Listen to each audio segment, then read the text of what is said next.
Boris.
Hello, hello, hello, everybody. Hello, hello, hello. Welcome back to the Neg Ghost Rider broadcast. I'm Neg Ghost Rider, and this is my broadcast. If you found yourself here, what are you doing here? If you're here, you might as well stick around. If you're not here, well, you're missing out. Because it's opening day for baseball today. Honestly, I didn't know what I wanted to do today, so I just started with just chatting, and then I was going to go from there. But yeah. So here I am. So today, I edited a couple shorts. I edited 2 shorts, actually, which is the most editing I've done in a couple weeks. So I posted a short on YouTube, and I'll bring it up right now. So it came from last night's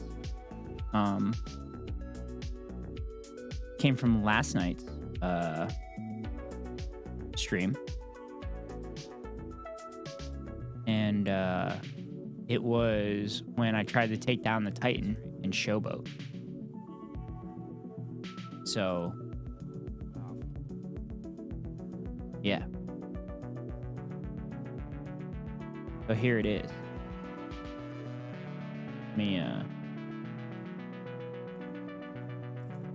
Wait, why is it quiet? Why is it quiet? History throughout our lives. All the way up. There.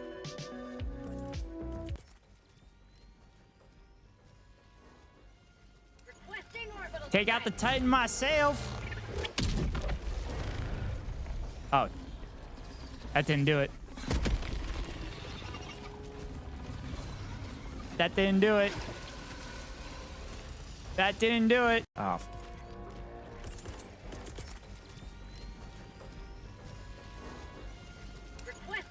Take out the Titan myself. Oh. That didn't do it.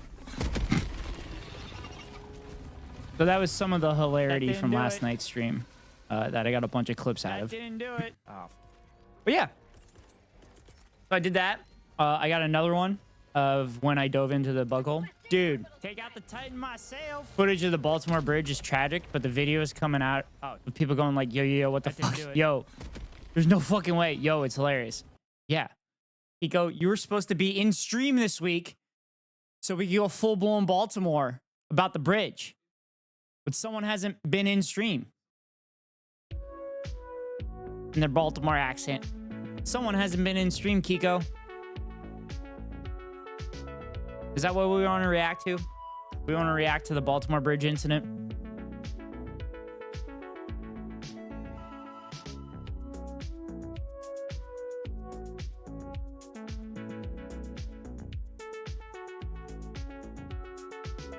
Well, Mal, people are blaming Hamas. Of course they are, because they're fucking stupid. Also, people are blaming DEI. All right, I got it up. Let's react to it.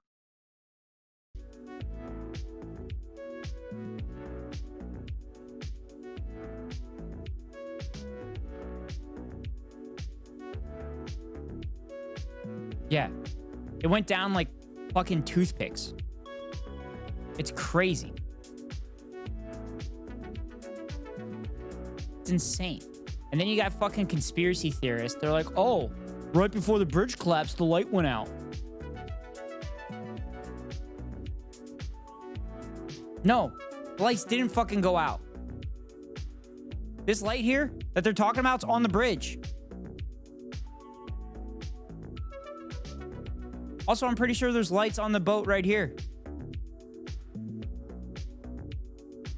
But yeah, it's amazing when you take out a integral part of a bridge, it collapses immediately. Weird how that happens. This is America. We rely on infrastructure built in the New Deal and then bitch and moan and come up with a conspiracy when they fucking fall apart. People really want life to be like some kind of mystery movie that they think they'll solve. Yeah. The problem is Americans are fucking stupid. Our education system is dumb. So, like, they can't figure out for themselves why things happen because they're not educated enough. For some reason, they don't understand physics. And when you hit something with a very heavy object at a slow speed, the heavy object is going to destroy shit.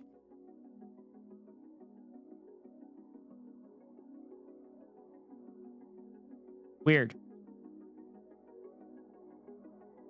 Anyway. Yeah. The conspiracy theories are fucking hilarious.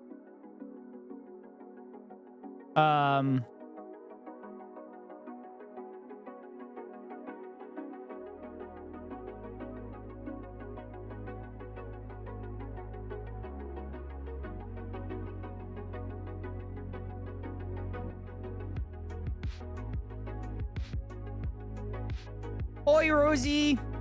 Nice soundtrack, by the way. What is this?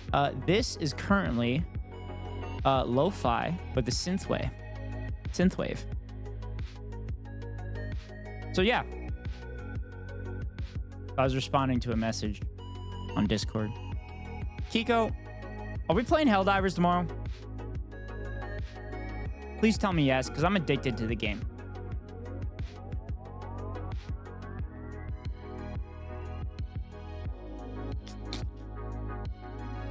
Inshallah. Wait. Oh, no. Wait, is that a good thing or a bad thing? Because I can't wait. I can't wait to play this game with you. Because I've been playing with crab cakes. I don't know if you've... I just got paid, so I'll see what it goes for. It's 40 bucks American. But you'll get your money's worth. I paid the extra 20 for Super Citizen Edition. Because my credit card has a reduced interest rate. So I figured I'd buy all my shit now. But Kiko, I bought a third monitor. So I'm going to go full Twitch G-Den streamer. Or D-Gen streamer, like Hassan. I'm going to have 3 screens up. I'm going to have chats on all of them.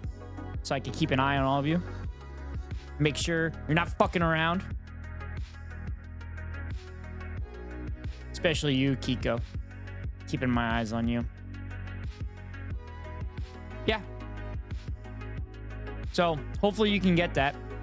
You can upgrade to the Super Citizen Edition later when you realize how addicting the game is and how awesome it is. But I have exciting announcements, and I'm glad Rosie is here for this because Rosie and I have worked together and we have created sub badges for everybody.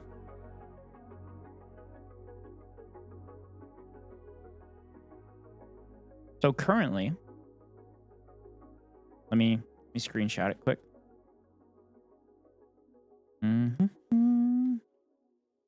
So for current subs, you are first founder subs.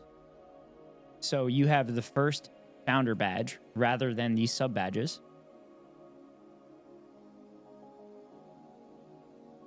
But these are the sub badges. Nope, I did that wrong. I screwed that up. Give me a second. That is embarrassing. I can't believe I did that. Yikes.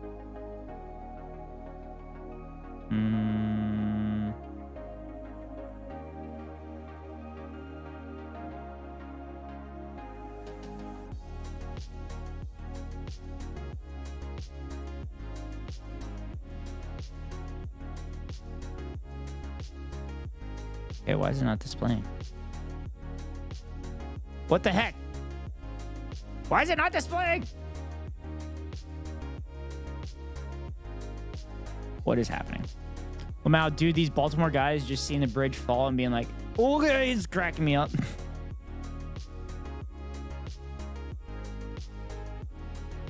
Also, I talked to my friends in Baltimore, And they said traffic hasn't been that much of an issue, but this is definitely one of those things where they're gonna throw as much money as it's gonna take to get it done. So, all right, now I know what I'm gonna do.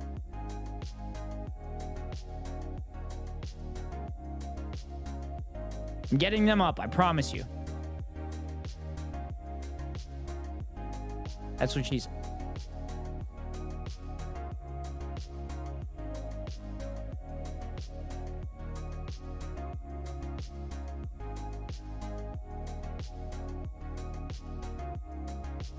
There we go. I got them up. They're up.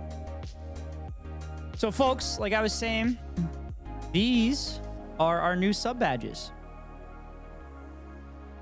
This is 1 month. This is 2 months. Shit, can you not see my... Can you not see my pointer? Fuck. All right, I need to fix things again.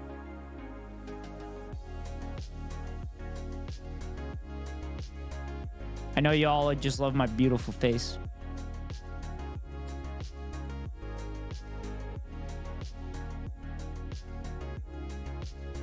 Man, that's crazy. I didn't realize that you guys couldn't see my pointer.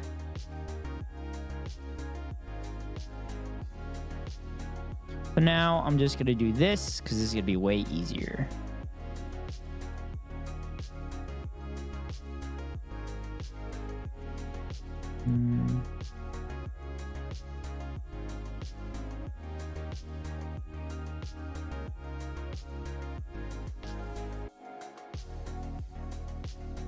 There we go. All right. Like I said, this first one here, this one right here, this is your base one. This is your 1 month to 2 months. The pinwheel hat is going to be your 3 month because it's a little baby. I thought about doing that as like the first one, but with a lot of sub badges, you kind of evolve the badge over time. So if I did a hat and then no hat, at any point in this, it'd be weird. So we did the pinwheel here. And then 6 months is going to be the ball cap. 9 months, you get the cowboy hat. And then after a year, everybody starts looking like Ghost Rider. Also, emote-wise, this is going to be a tier 3 emote. So anybody that subs tier 3 will be able to use this emote. So I gave you a little incentivization for it. We also have new emotes, which I will bring up as well. Oh, Rosie beat me to it. So Rosie has shared our new raid emote, which is the negative ghost with a red flag, and it's in tatters because, you know, it's a battle every day. And also the ad emote for any followers that are not subscribers that are stuck behind an ad. That one we worked on. That one we had a discussion about to figure out what color the word ad would be. But the white ends up coming out the best. So I'll bring those up. Give me a second.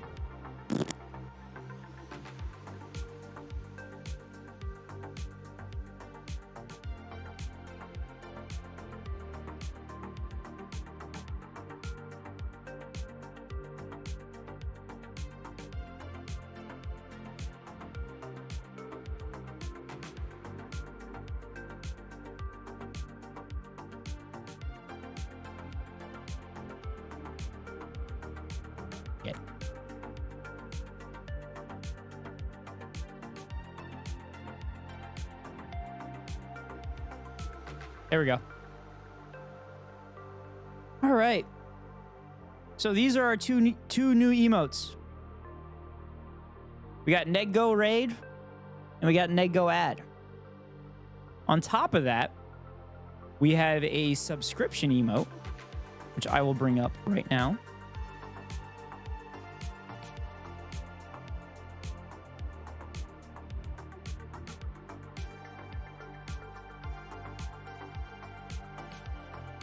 we have a subscription emote where it will be Nego Wave. So we have an animated emote now. So like I said, we're doing cool things. And make sure everybody checks out Rosie, our artist. She's very territorial. And I think she might hunt me down if I find another artist. But she's mad at me because I paid her for her work.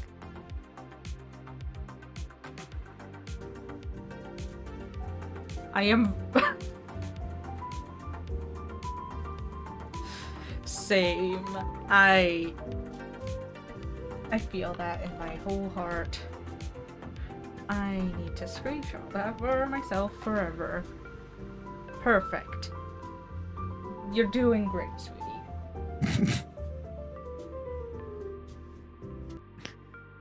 So yeah, that's Rosie. That's the artist that has come up with everything.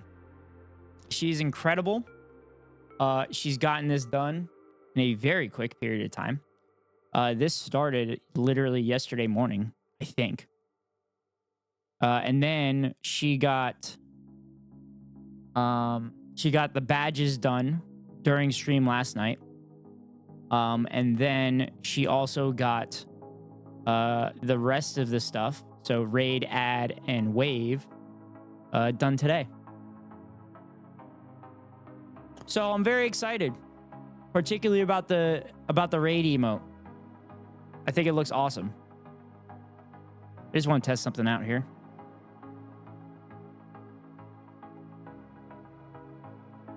Oh, it shows up. Oh my god, I love it. So that's gonna be our new. That's gonna be our new raid. That's our raid message for whenever we're going in the raid. I just got back. Holy shit, it moves. Yes, it does, Kiko.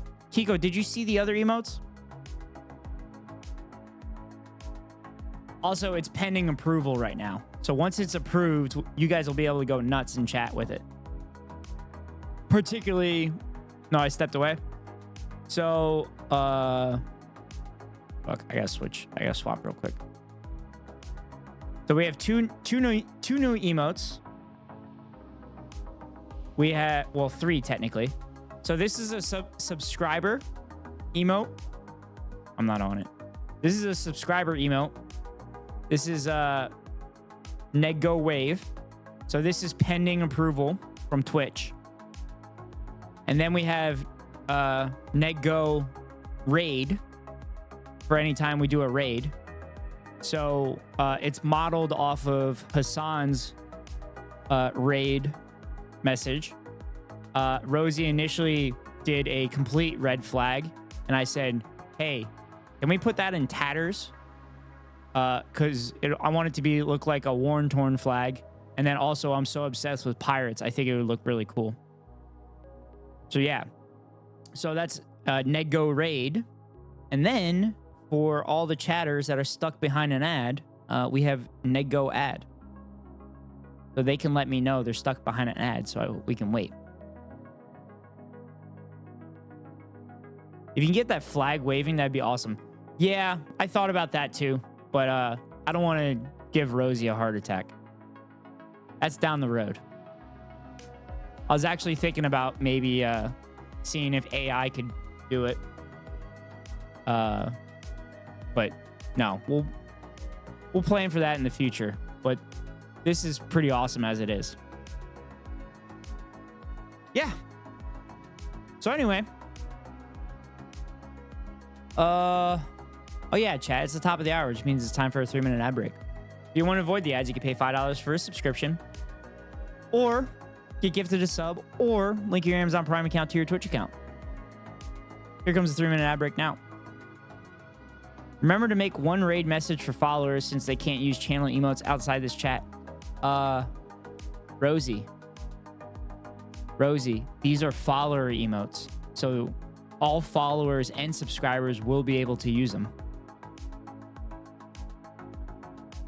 So it's one raid message. I've thought of that already. Because I'm SMRT, Rosie.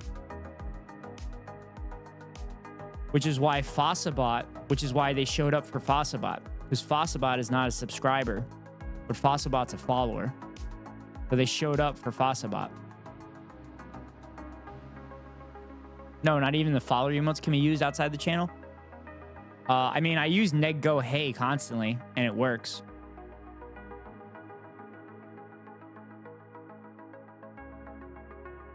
I guess I'm technically a subscriber, though.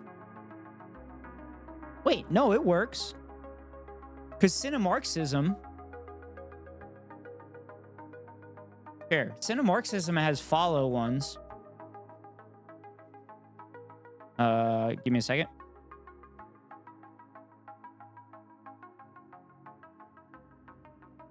Actually, I could just do this. I'll show you. Cinemarxism has the kafia for follower emotes. Cozy, Carter, Carolyn. Wait, where's... What? Oh, I think my... Oh, no.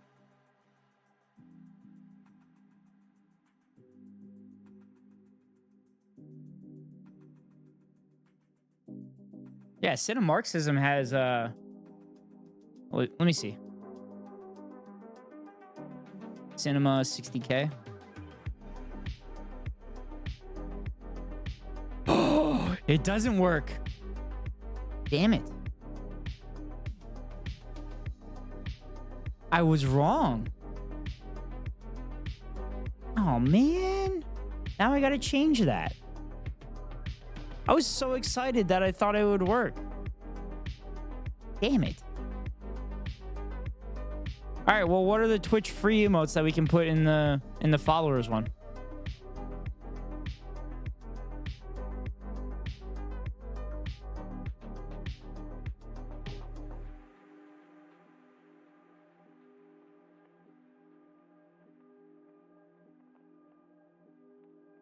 We could do wave.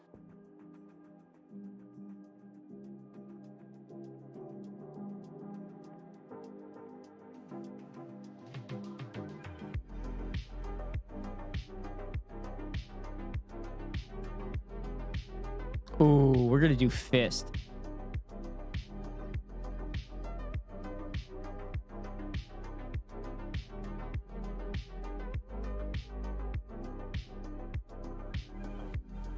Oh, here's the global. All right, this is what we're gonna do.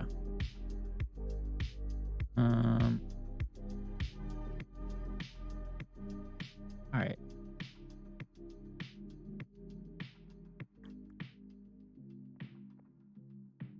I guess I can't do better TTV or Franker face. I have to do...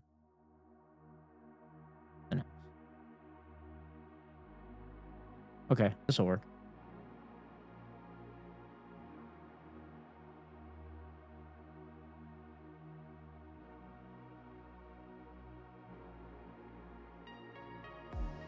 That'll work.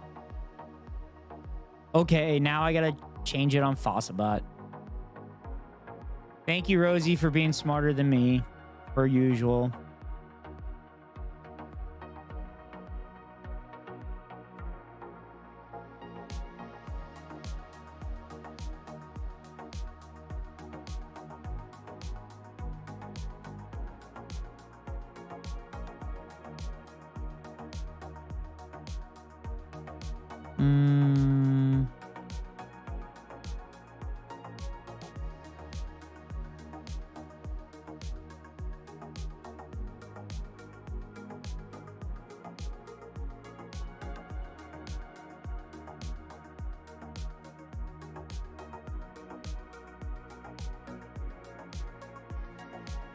Okay.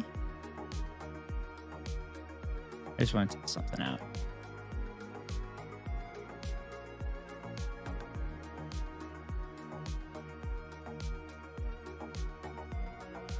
I don't know if this is going to work or not. Let's try. Nope, didn't work. I thought it was going to work.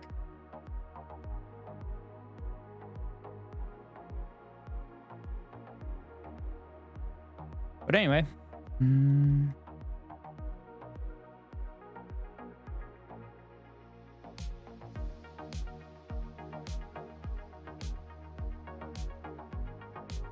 Also, it's weird that Fossabot spells it out. I don't really know why that happens.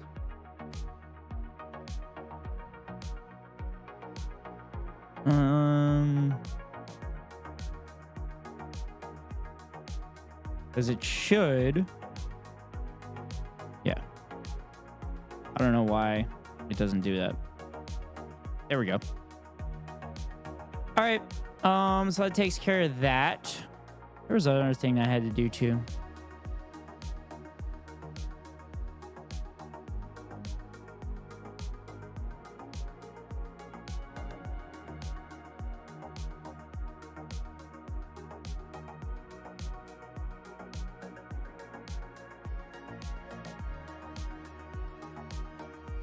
Bots are sometimes weird. Yeah. It's fine. All right. What else can we do today?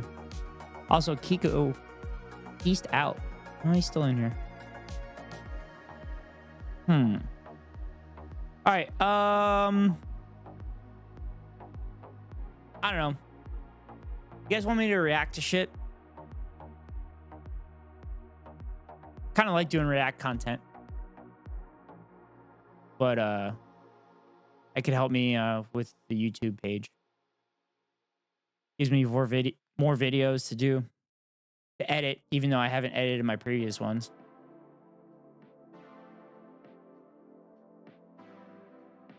We could react to Joe Lieberman. We could react to Second Thought, how the media controls the masses. That sounds good. Yeah, let's do that. Let's react to Second Thought.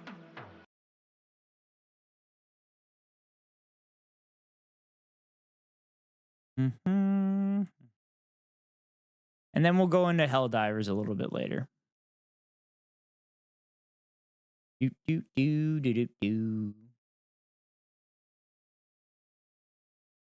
Second Thought is now on Means TV. You can get your first month 50% off when you sign up with the link below.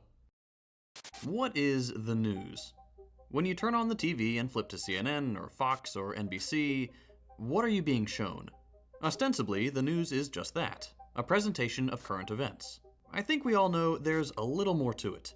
Every network has a bias, and if you've been watching this channel for a while, you'll know that the corporate media as a whole has a single overarching bias. But we'll get to that. The question we need to answer today is... Sorry. I want to make sure I'm thorough. In a world where link. information is more readily available than ever, are we truly informed, or are we being manipulated?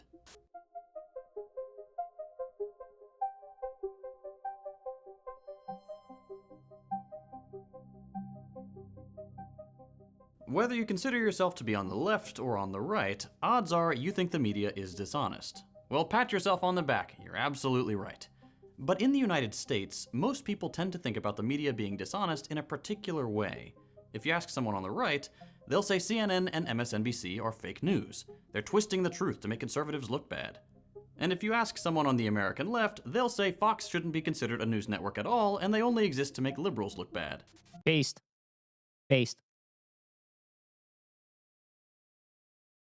In all honesty, though, Fox News probably shouldn't exist because it's a full-blown propaganda arm. And like, there's studies that literally found that people that watch Fox News are less informed than people that don't actually watch the news at all. That's fucking insane. But anyway. While there is some genuine beef between liberal and conservative outlets, and their viewership often does kind of hate each other, that's not the kind of dishonesty that really matters. Yes, MSNBC loves to make fun of Trump's mannerisms, and Fox loves to highlight Biden's gaffes. But at the end of the day, all these corporate networks play for the same team, and that's powerful interests that not only own the media, but pretty much every aspect of modern politics. Here's a quick rundown. You have a tremendously wealthy group of people and business interests. They donate large sums of money to politicians. Politicians deregulate the media. Now these ultra-wealthy players have both elected officials and media outlets in their pocket. What do they do with that influence? They spend a little bit of money, relatively speaking, we're still talking millions, to make sure our society is structured in such a way that they can make a lot of money. That means the passing of bills that allow, for example, oil drilling in protected areas. That also means providing scripts to local news networks to spin their actions as positive and win over the public. Remember that viral clip?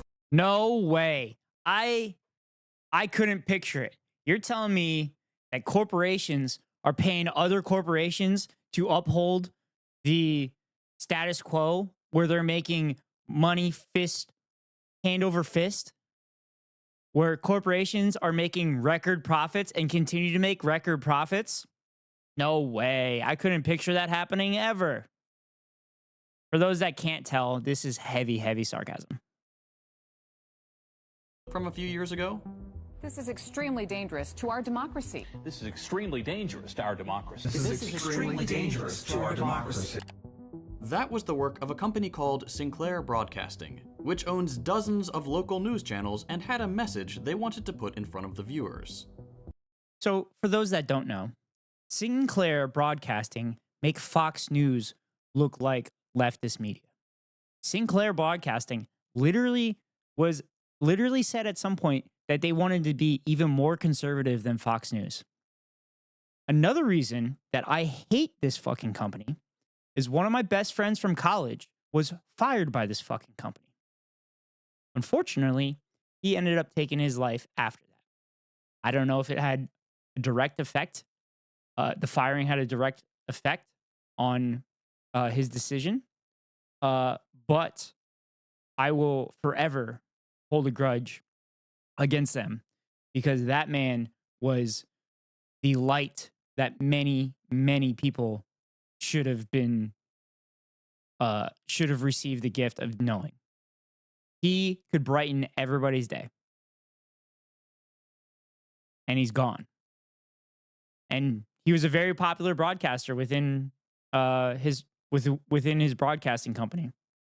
Everybody, all the local people knew him. They all loved him. And they cut him loose. Just, it really pisses me off. But, yeah, miss you, bud. Chat, I'm going to go clean my glasses real quick. I'll be right back.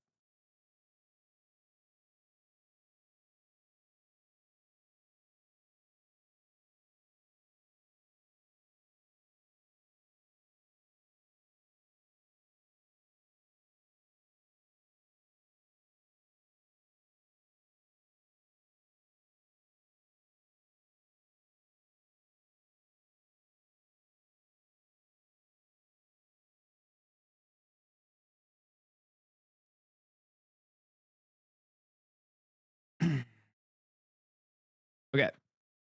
Sorry about that. I want to make sure my glasses were clean. Didn't have smudges so that when I play Helldivers later, I'll be good to go. So anyway, right back to it. This, in a nutshell, is how corporate mind control works. Invest in politics, buy favorable legislation, make sure the public doesn't get too angry by controlling the narrative. Most people watching this video are probably too young to remember, but before 2001, the 24-hour news cycle didn't exist. Being bombarded with manipulated information 24/7 is a relatively new phenomenon, and we're only just beginning to understand the consequences. The main takeaway from the last 20 years or so is that corporate media not only influences, but often dictates public opinion, shaping narratives to serve particular interests, even at the cost of... So 2001 is a relatively important milestone because that's when 9/11 happened. And I think the 24-hour news cycle absolutely went sicko mode. But I mean, I'm pretty sure Fox News existed before that.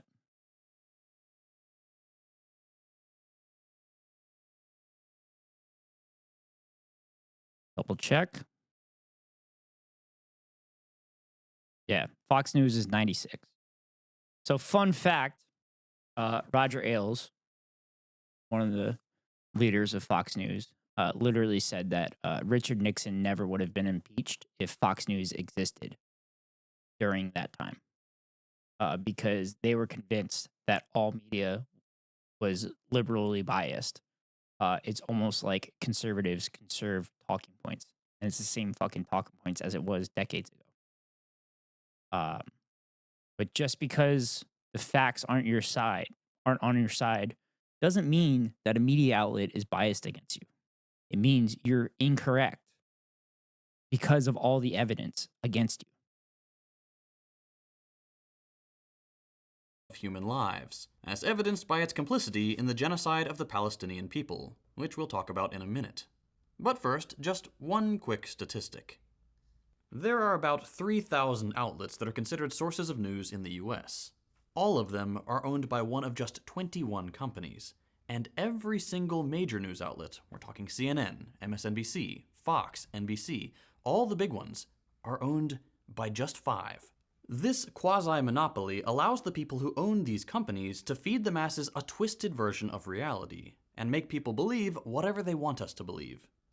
What are you talking about, man? That's just free market. That's how it works. You know, you get these big companies that are better than these smaller companies, and these big companies buy up the smaller companies, and then it becomes only a couple, and then they become one. They become one. That's how the free market works. We have one company. One company's the best thing ever. It means everything's great. They definitely won't jack up prices on us or, control us or feed us information that's not exactly technically correct. This creates an environment in which only the news that fits the interest of the individuals who own these private companies makes it to the public. This corporate domination of the media goes hand in hand with the corporate domination of the government, and perpetuates a system where absurdly wealthy individuals run the show without ever needing to be elected. Let's take a look at a currently ongoing case study, the joint US-Israeli genocide of Palestine.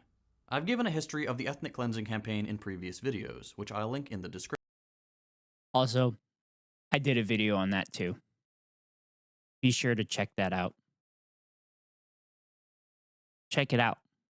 I promise you, it's worth the watch. As well as some other resources to give you some context if you're not familiar with the situation. The very short version is this. The Israeli apartheid regime has been attempting to ethnically cleanse Palestinian land of its indigenous population for over 75 years. The brutality sharply escalated in the aftermath of a surprise attack by the Palestinian resistance on October 7th. Since then, Israel has killed at least 30,000 people, roughly half of whom are children. It's hard to even get accurate counts. So I covered this in my video, but in Gaza, I believe the average age is like 18. So the people they're bombing are children. They're bombing children. Again, I covered it in the video, but I just want to make sure that's said. They're bombing children. Counts anymore because the IDF has purposefully destroyed every hospital in Gaza, as well as infrastructure, schools, refugee camps, and international aid vehicles. The footage coming out of Gaza is horrific. This is the most widely shared and recorded genocide in history. So it would stand to reason that Western media would be journalistically obligated to report these facts, right? This is where it becomes apparent that the corporate media absolutely does not provide factual reporting. Since October 7th, the media has dutifully reported Israeli propaganda word for word with zero evidence. As a journalist, your job is to not report what both sides are saying. If one side says it's raining and the other side says it's not raining, your job is to go outside and determine if it's raining. Your job as a journalist is to report the facts and not be a mouthpiece for one or both sides. Your job is supposed to find the facts. It doesn't matter which side the facts support. You find the facts and you report the facts. That's your job. Do your damn job. The accusation of 40 babies being beheaded was proven to be a lie. US media is still running with it. The accusations of mass sexual assault were proven to be a lie. The media hasn't walked that one back either. The Hamas headquarters under hospitals? A lie. Literally every accusation Israel has made has turned out to be a complete fabrication. And yet the media still twist themselves into knots to let Israel off the hook. Why? We'll get to that in a minute, but first let's take a look at some concrete examples of media complicity in genocide. We'll start with the nuts and bolts of how media spin works. If you're thinking, well, who the hell is this guy to explain this stuff? My degree was in journalism and mass communication. This is my bread and butter. I specifically chose not to go into mainstream journalism because of this exact problem. All of these rhetorical tricks are very common, but they're also super easy to see through once you know how to look out for them. Take this headline, for example. Starvation is stalking Gaza's children. Okay, at first glance, that seems alright. It recognizes that children in Gaza are starving. What's the issue here? I bet you can guess. It doesn't address the critical question of why they're starving. People don't just... Chat, this is a very important section of the video because he's speaking about media literacy. That is one of the reasons that I'm here. It's to provide people the means and potential education to recognize when misinformation is being told to them and how media outlets seem to omit information. Like I just said in my previous rant, their job is to report the facts. Randomly starve en masse. It leaves out that teeny little bit of information that Israel is purposefully starving these people. They control the roads in and out of Gaza. They have blocked humanitarian aid for months. They have opened fire on children swimming out into the ocean to retrieve airdrop supplies. At time of writing, the world just witnessed what will be called by future generations the Flower Massacre, where Israeli troops lured Palestinians to a vital food drop, then butchered them, killing over 100 people and wounding 700 more. There's a picture circulating of a parcel of flour soaked in blood, which people are calling the most expensive bag of flour in human history. Yep. Palestinians have been forced to resort to eating grass, animal feed, giving newborns a date wrapped in cloth to suck on, anything to give them a little sustenance. And of course, these people are dying. This is Israel's doing. It is intentional. It is a war crime. So when the New York Times, the most respected paper on earth, leaves out that critical piece of information, it lets Israel off the hook for genocide. A responsible headline would be, Israel is starving Gaza's children. So I also want to point out the New York Times wrote glowing pieces about Adolf Hitler back in the day.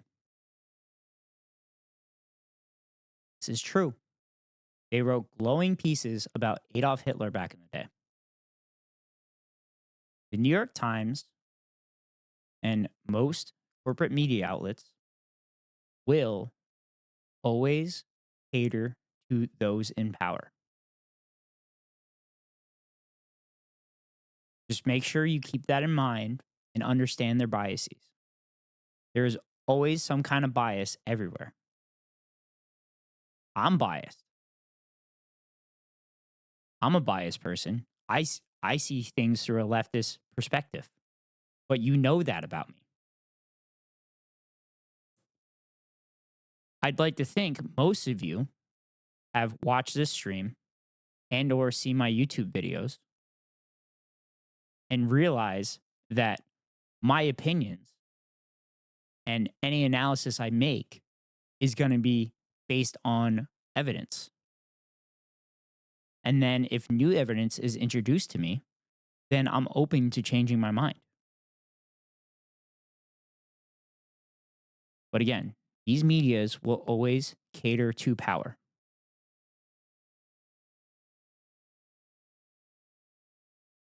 They're not always going to do the right thing, unfortunately. As much as we would like that, they're not always going to do the right thing. And while we're on the subject of the Flower Massacre, it's sickening to see perhaps the most blatant war crime yet get twisted to avoid naming the perpetrators. Here's the New York Times on the event. Live updates. In chaotic Gaza scene, many are killed and wounded as Israelis open fire. This is another one where the average person might think this is an acceptable, if strangely worded, headline. Let's break it down. What happened? Starving Palestinians were baited into a killing field by much-needed food aid and then were butchered by Israeli troops. How would you spin that? Instead of saying massacre, you could use chaotic scene. You're not technically lying, massacres are chaotic. Instead of citing the death and injury statistics, you could just say many. That makes it more palatable. Then instead of explicitly saying the occupation forces targeted and shot the starving people, you could simply say they opened fire, helping stoke the misconception that people were killed not by Israeli troops, but in a stampede. This is journalistic malpractice at its best. You maintain plausible deniability while completely obfuscating the reality of the event. So, it is journalistic malpractice. However, this is what they do. They specifically use passive voices for shit like this. What you're going to hear a lot in police shootings is officer-involved shooting. They won't say that the police officers shot a guy. They're not going to say they shot a teenager who was of special needs. They'll say it was a police-involved shooting. I think there was another one I saw on Twitter or something like that where I think actually, I'm not going to say anything just because I want to make sure I get it right. But it was something like some ridiculous headline, and the cop ended up being like a rapist or something like that. Or like he killed his entire family. But that's how it is. They paint him in the best light possible. A responsible headline would be Massacre in Gaza. 100 killed, 700 wounded as IDF fire on starving Palestinians assembling to receive food aid. It gets all the facts across, it's just as concise, and it doesn't let the perpetrator off the hook. But the New York Times isn't alone in obfuscating the truth of this story. There are countless other examples. The Associated Press doesn't mention Israel, neither does Forbes, or Voice of America. USA Today even repeats Israeli lies despite video evidence of what happened. But perhaps most egregious is the BBC's headline. Israel-Gaza war. More than 100 killed as crowd waits for aid, Hamas-run health ministry says. This is truly reprehensible. Not only do they not mention that the IDF were the murderers, they also disingenuously call the genocide a war, and they manage to squeeze big scary Hamas into a story that has nothing to do with Hamas. Even if you think Hamas are terrorists, in which case I have bad news for you about what you would have thought about every other historical liberation movement. Saying Hamas-run health ministry is like saying United States-run health ministry. Hamas is the elected government of Palestine. All the BBC is trying to do... Yeah, so that's one of the funny things about the word terrorist used nowadays is liberation movements of the past literally would have been known as terrorists. So those revolutionaries in 1776 that everybody talks about would, in modern times, be considered terrorists. But everybody loves talking about them. I've said this on stream before.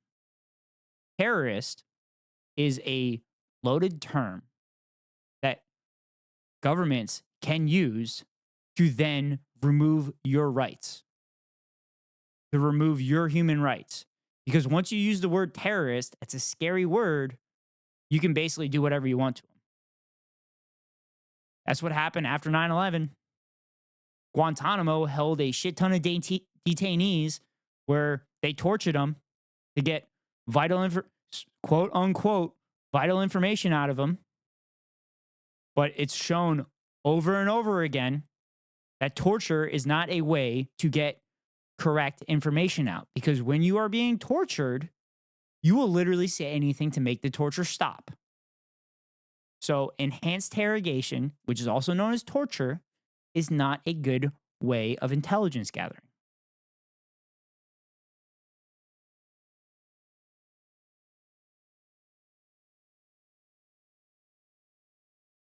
Do here is scare people by invoking the name of the current Western boogeyman.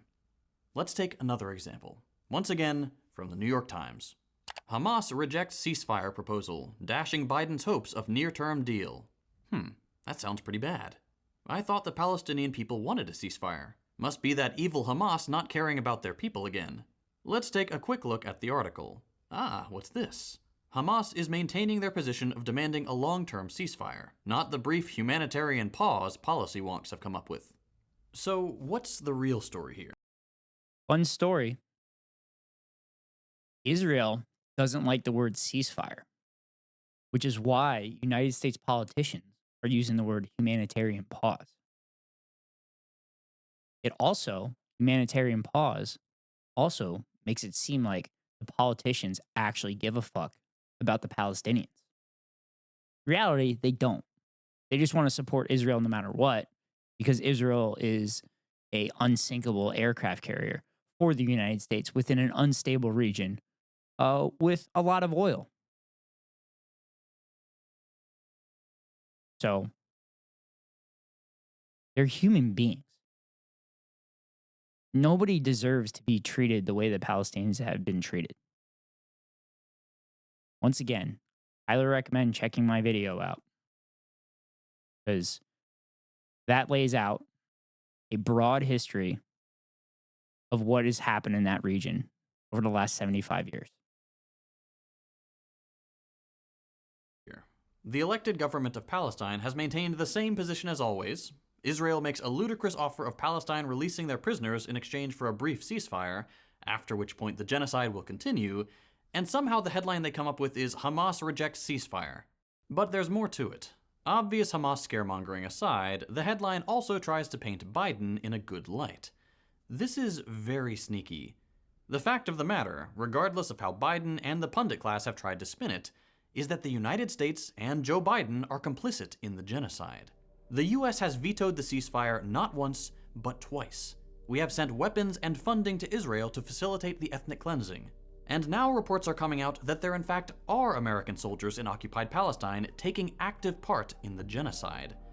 This was suspected when the White House put out and then quickly deleted a tweet suggesting as much a few months ago, and has been all but confirmed with Aaron Bushnell's statements and the photos of US soldiers circulating online.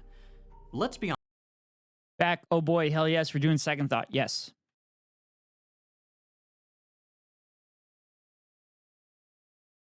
honest here. This is not just the Israeli genocide of Palestine. This is the US-Israeli genocide of Palestine.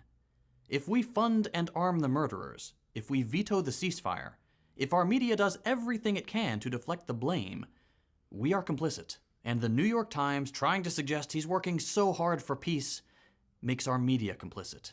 And these are just a tiny handful of examples of how the media twists their words, omits crucial details, and just straight up repeats debunked Israeli propaganda.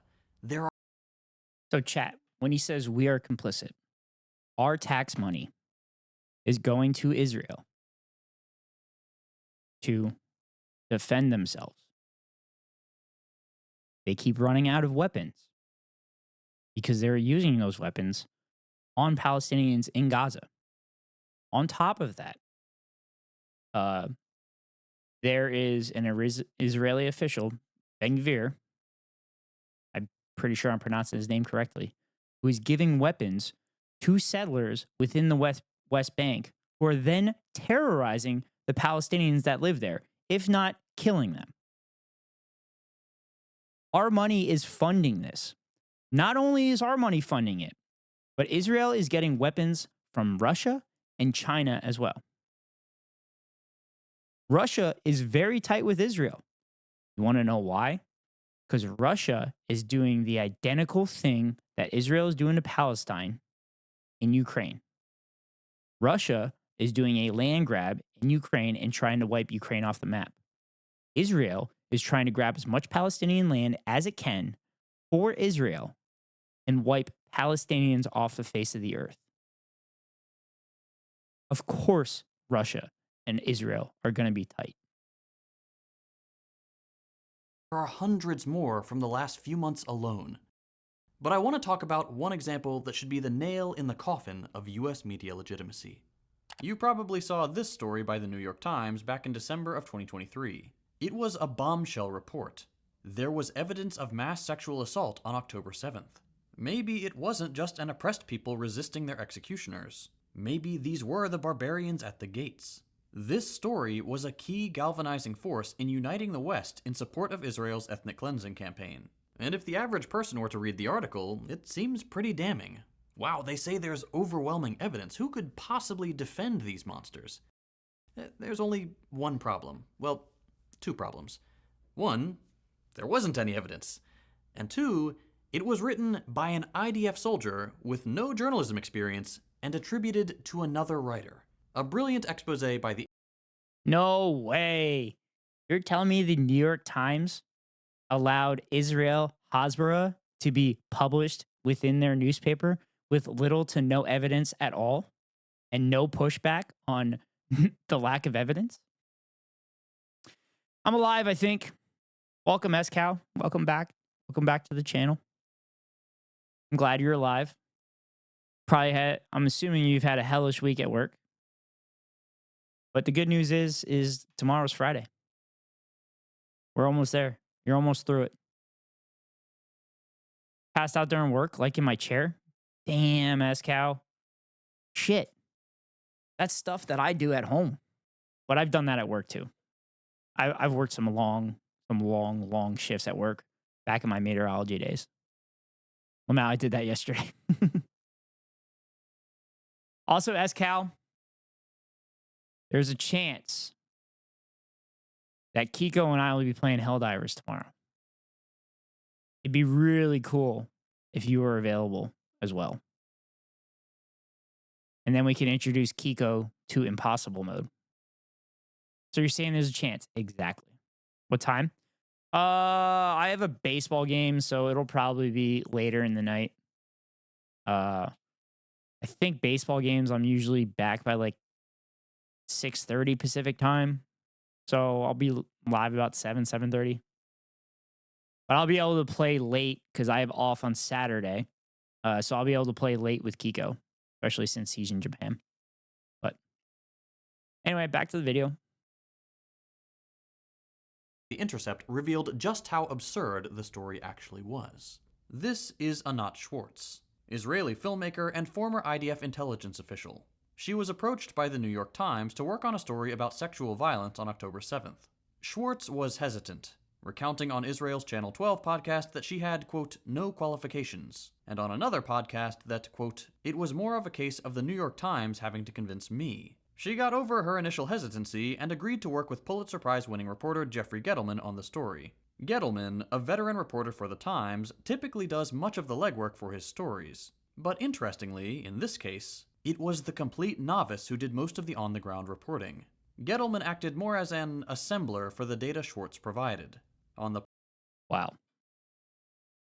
That's unbelievable. Just saw your message. Hi, my bad. But yeah, I passed out, woke up to my boss calling me. He told me to just log off, and I went to bed. Woke up about 40 minutes ago and was eating. Well, that's good. I'm glad your boss sent you home. And, I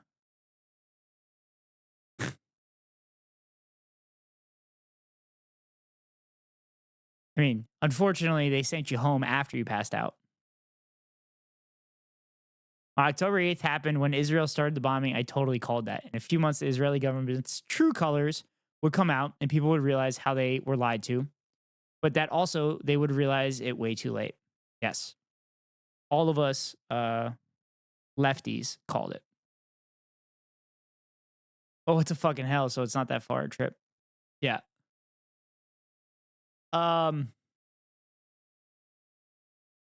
Yeah, so this Intercept article that JT is citing is very damning against the New York Times. Work from home, bro. Okay, that's pretty bad, Cal. But sure, I guess went to hell. I said, what the hell? Oh my God, that's funny. Wait, how did your boss know that you were passed out? Or they just told you like, hey, we know you've had a shitty week, so log off? Shit. But yeah, anyway, chat, this Intercept article, I highly recommend to read. It's a long one. But once again, the Intercept continues to do incredible work that mainstream media always fails to do.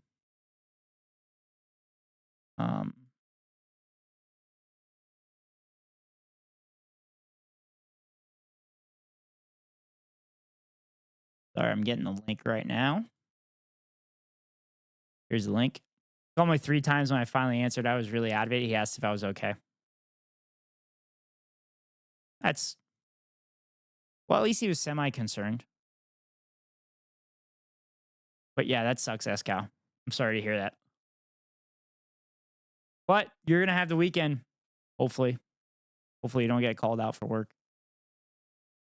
But anyway, yeah. So I highly recommend reading that article if you're interested in the full reading of the article. But JT's going to summarize it well here, I'm assuming. I haven't seen this video yet, but JT always does wonderful work.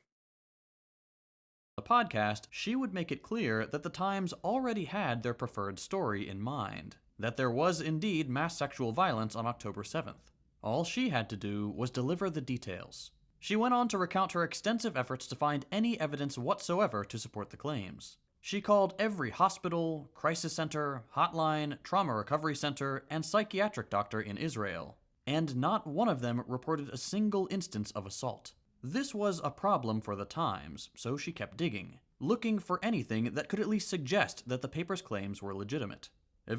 I will say, for this person being a novice journalist, to call that many things and basically not get confirmation on the things that you were told to get, and then question it and be like, this is weird.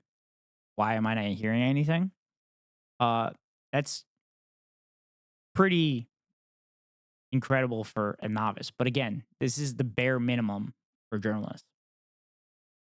My boss is cool as fuck. It's just been this week. I barely recovered from the huge outage. Now we have that cut over to the new company, and nothing has gone smoothly. Yeah, I would say at least you kind of expected it to not go smoothly, but based on conversations with you, it sounds like it went way worse than that.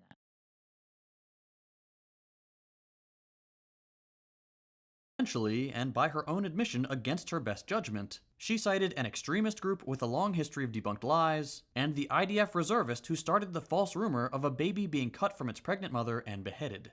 That did not happen. Even the Israeli media had to walk that one back. Of course, the New York Times...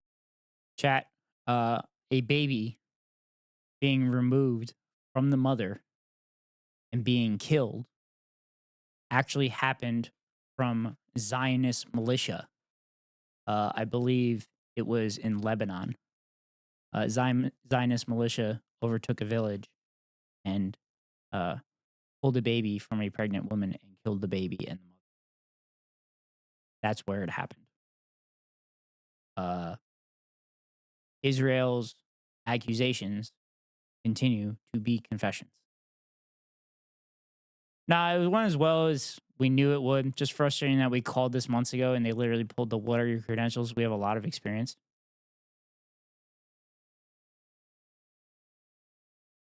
Cal, my favorite thing to do in cases like that and be like, my hands are clean. This is your fucking problem. We told you this was going to happen. That sucks, buddy. Didn't feel the need to mention the soldiers' lack of credibility. Even family members of killed Israelis deny the stories, with the sister of one victim saying their story doesn't make sense, and her brother-in-law saying the media invented it. And this is a difficult topic. When the victim's family members are literally saying, no, the media invented it, it's not true, that's pretty damning. True, but at the same time, if we don't fix it, we can't work, and our clients don't deserve that. Yeah, that's fair. Yeah, maybe I've been out of like real jobs for a while and I'm very jaded to it. No, they deserve it. Kiko coming out with the bass talk. To talk about, because every single decent person... Also, Kiko, the clients don't deserve it. The new company dumbasses deserve it. Hello, our clients signed up with us, not the parent company. See, SCal and I are on the same page. We got like telepathy. Person on Earth is against sexual violence. People who perpetrate such acts should be locked up for life, and that's being generous. But when the world's most respected newspaper fabricates a story, provides knowingly bogus evidence, and weaponizes these accusations in the service of getting the American people to support genocide, that is evil. It's a powerful accusation because you can't argue against it without mountains of data. You can't just wave off accusations of sexual violence, and that makes it very difficult for the average person to push back on propaganda like this. Chat. Did you notice that JT said that anybody who commits sexual assault uh, could be thrown in jail for the rest of their life, and it's a heinous act? It's true. It's pretty based. It's a pretty based opinion. But he's also going into now when when people make accusations on something, uh, and it's very difficult to kind of disprove. So, like the one argument, not argument, but the one example is prove to me that you're not attracted to children. Obviously, it's nearly impossible to prove who you're attracted to. But if someone makes that accusation, what kind of evidence are you going to provide to disprove something like that?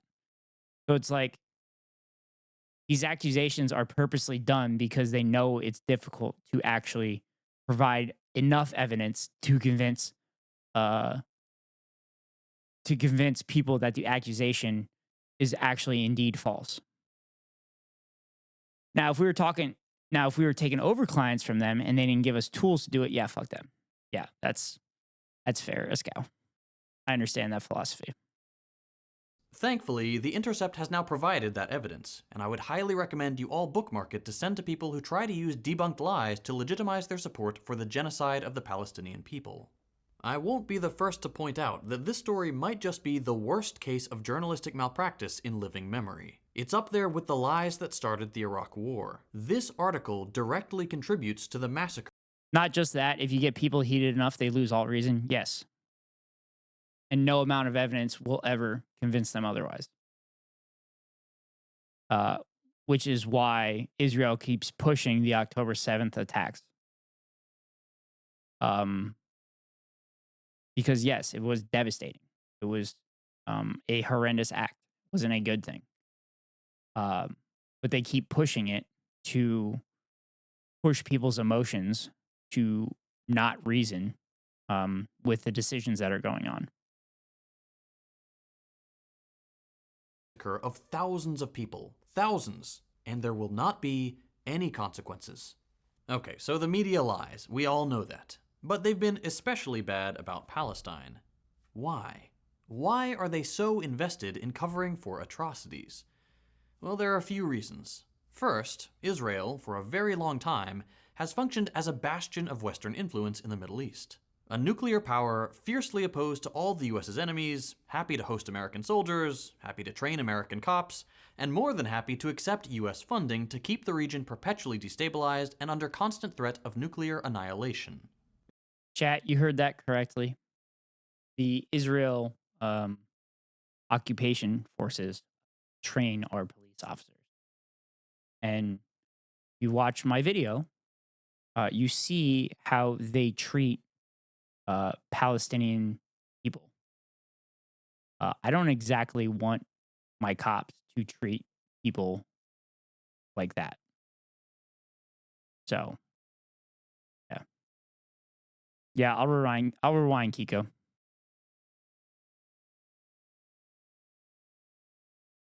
First, Israel, for a very long time, has functioned as a bastion of Western influence in the Middle East.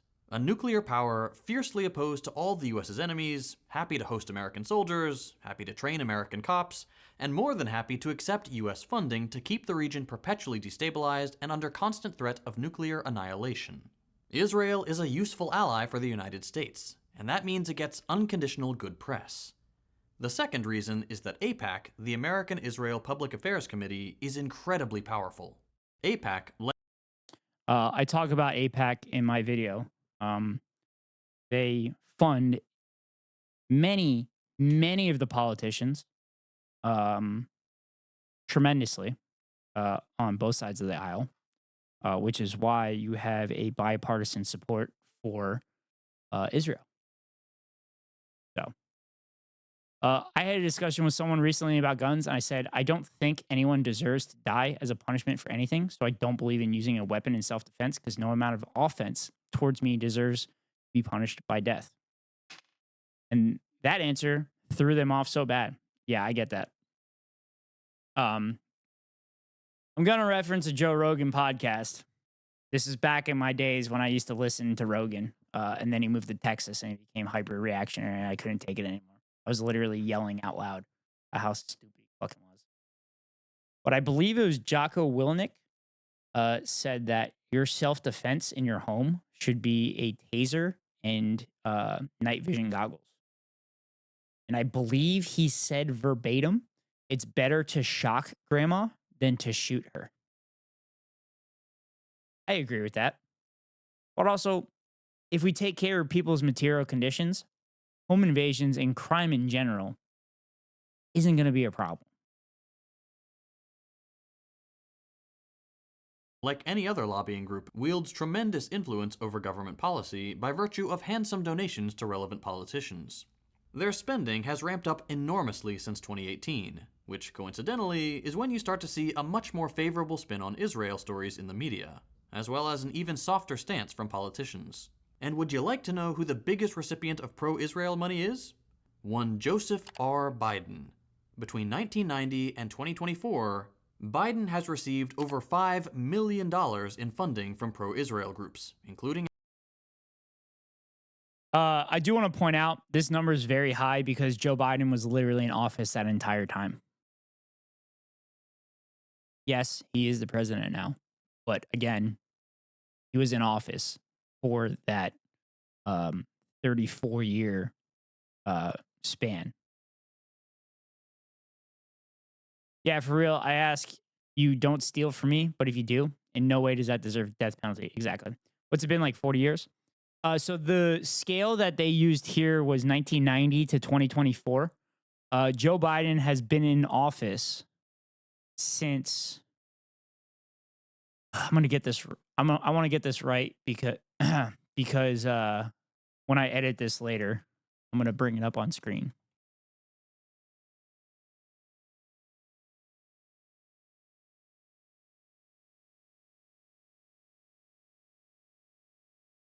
Joe Biden has been in office since 1973. He won his Senate election in 1972. That has been 50 years. Now, granted, there was an 8-year span when Donald Trump was president that he wasn't in politics. But yeah, that's how long Joe Biden has been in office. AIPAC. So you've got two very compelling reasons for the media to cozy up to Israel already. But there's one more that people don't generally talk about. Most of our politicians just have god-awful politics. Many of the people in office today have been in government for decades. They're ancient, decrepit ghouls who are so out of touch with the average person that they've bought their own propaganda. In their mind, the United States is truly the best country on earth. And if that's true, and Israel is our staunchest ally, well then Israel must be good too. Yeah, some of our politicians are bought and some are genuinely evil, but never discount people just having bad ideas sometimes. Yep, chat. Politicians are just dumb. They make bad decisions. Like, that happens constantly. They don't give a shit about what their voters want.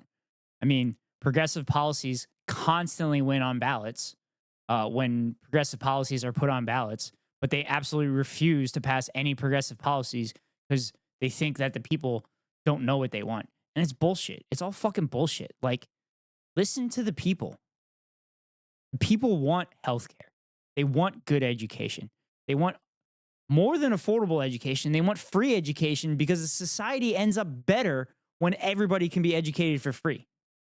That's the two basic things. They want to be able to afford housing and a house themselves. Bro, I can't tell you when I was last excited to vote for a politician. Yeah. I mean, I was excited to vote for Bernie in 2020, but by the time my state came up, the slaughterhouse came out, and Bernie got eviscerated by fucking Super Tuesday. I still voted for him though.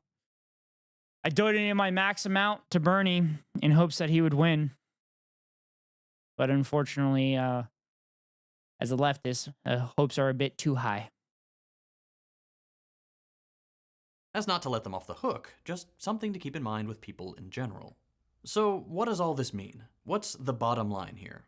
If we have a government that is willing to disregard not only the vast majority of countries around the world, but also international law, the majority of their own citizens, and basic human decency, and we have a media apparatus that is willing to carry water for that regime and brainwash the masses into supporting incredible evil, then it is our responsibility as human beings to take matters into our own hands. There's an endless stream of footage and independent reporting coming out of Gaza. You can find it on Twitter and Telegram especially. Amplify it. Share it with your friends, your family, your co-workers. Do your part to help people understand that neither our elected officials nor our media represent the average person. So I want to stop here because what JT is saying is the entire reason that I've created all of this. Because I was sick of people being lied to, and I wanted to help and kind of point people in the proper direction and maybe help make the world a better place. It might be a fool's errand, but I'm doing my best, and I'm going to continue to do my best. Yeah, I mean, I voted for him, but I knew early on he was not going to make it. If he had made the final ballot, I would have for sure been excited to vote for him. Yeah. So what happened in that 2020 primary is Bernie ran a absolute perfect campaign for many candidates because he was winning 39% of the vote across the country. But when Biden won South Carolina, they all coalesced behind Biden. And I believe Obama literally called Pete Buttigieg, and it was 3 days before Super Tuesday. So all the voters jumped on the Joe Biden bandwagon, and it became insurmountable for Bernie to catch up to Biden. I think it caught the Bernie campaign by surprise, obviously. But it's very frustrating that Bernie was dominating for so long. And we were genuinely going in the proper direction. And it just got snatched away. So I'll probably do a video on progressive policies at some point. And I'll probably cover it there. But the 2020 primary, the fall of 2019, every politician that was at the top of the polls had advocated for progressive policies, whether it was free education, forgiving student loans, or even Medicare for all. Kamala Harris and Cory Booker and Elizabeth Warren, they all were sponsors on a Medicare for all bill. And then they hit the top of the polls and they immediately pivoted and moderated themselves. And then they dramatically fell in the polls. Oh, Pete Buttigieg, another great example. Pete Buttigieg, the only reason he got a foot in the door is because he was advocating for very, very progressive policies. And then when he had enough of a foundation, he immediately went full-blown moderate liberal, which in America is conservative. And he immediately dropped in the polls.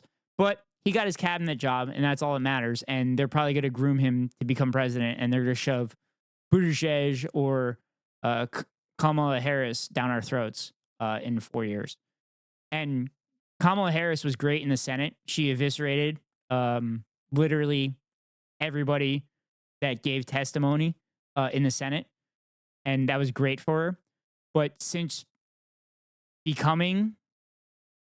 since dropping out of the primary, she's kind of become a karma suck. So she's not really exciting at all. There was a I'll get to it later, but there was a White House video on Twitter that literally uses the exact same editing that I use to get people excited for them, and I thought it was really funny.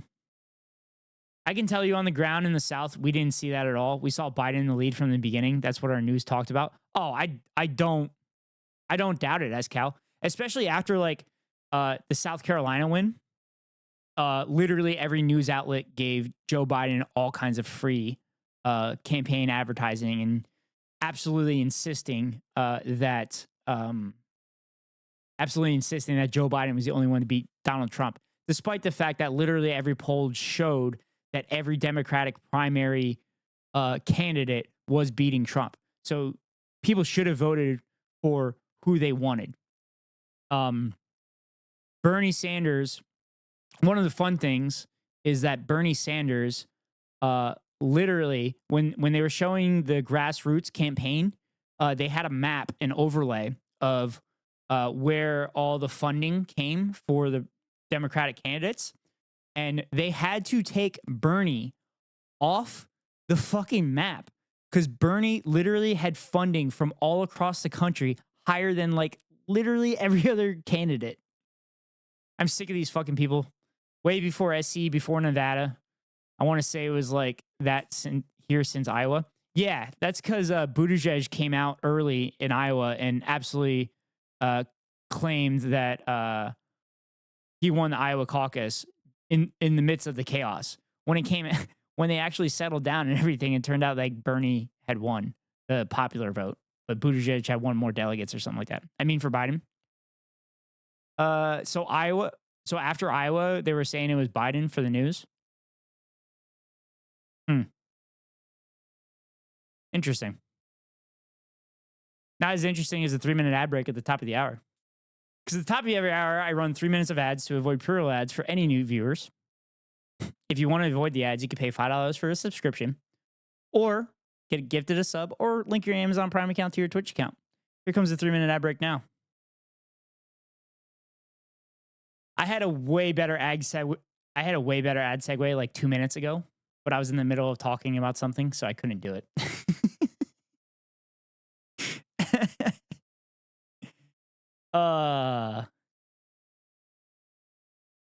Also, that's not really shocking that the South would absolutely advocate for Joe Biden being the candidate, because obviously the South is mostly conservative, so they're going to push the conservative candidate in any kind of election. Yeah, so of course, Super Tuesday with all the Southern states voting, they chose Biden because it was just confirming what they already knew. Yeah. And the other problem with primaries and doing the primaries the way that they do them, where they're spread out over like a 2.5-3 month period, is that people like voting for winners. So after a bunch of states vote and it's very obvious which candidate's going to win, they like voting for the person that won. So that's kind of what happened after Super Tuesday. But it was better to have Bernie remain in the race and push Biden on progressive policy and continue to advocate for people to vote for Bernie, so Bernie would have more power to try to sway Biden to more progressive policies. And I will say, the start of Biden's term, he was fairly progressive. There was a little bit of hope. I think the New York Times wrote an article about like Biden being like the next FDR. But once again, as a leftist, hope is a dangerous thing because you end up, being disappointed when you set that bar high. All I can hope for is that someday the world will become a legitimate democracy and become a better place for everybody, particularly working class people. I mean, rich people, it's not going to become better because they're going to get taxed out the ass like they should. But working class people are the people that build everything. There's no value without labor. Without labor, companies don't run, governments don't run, government services don't run.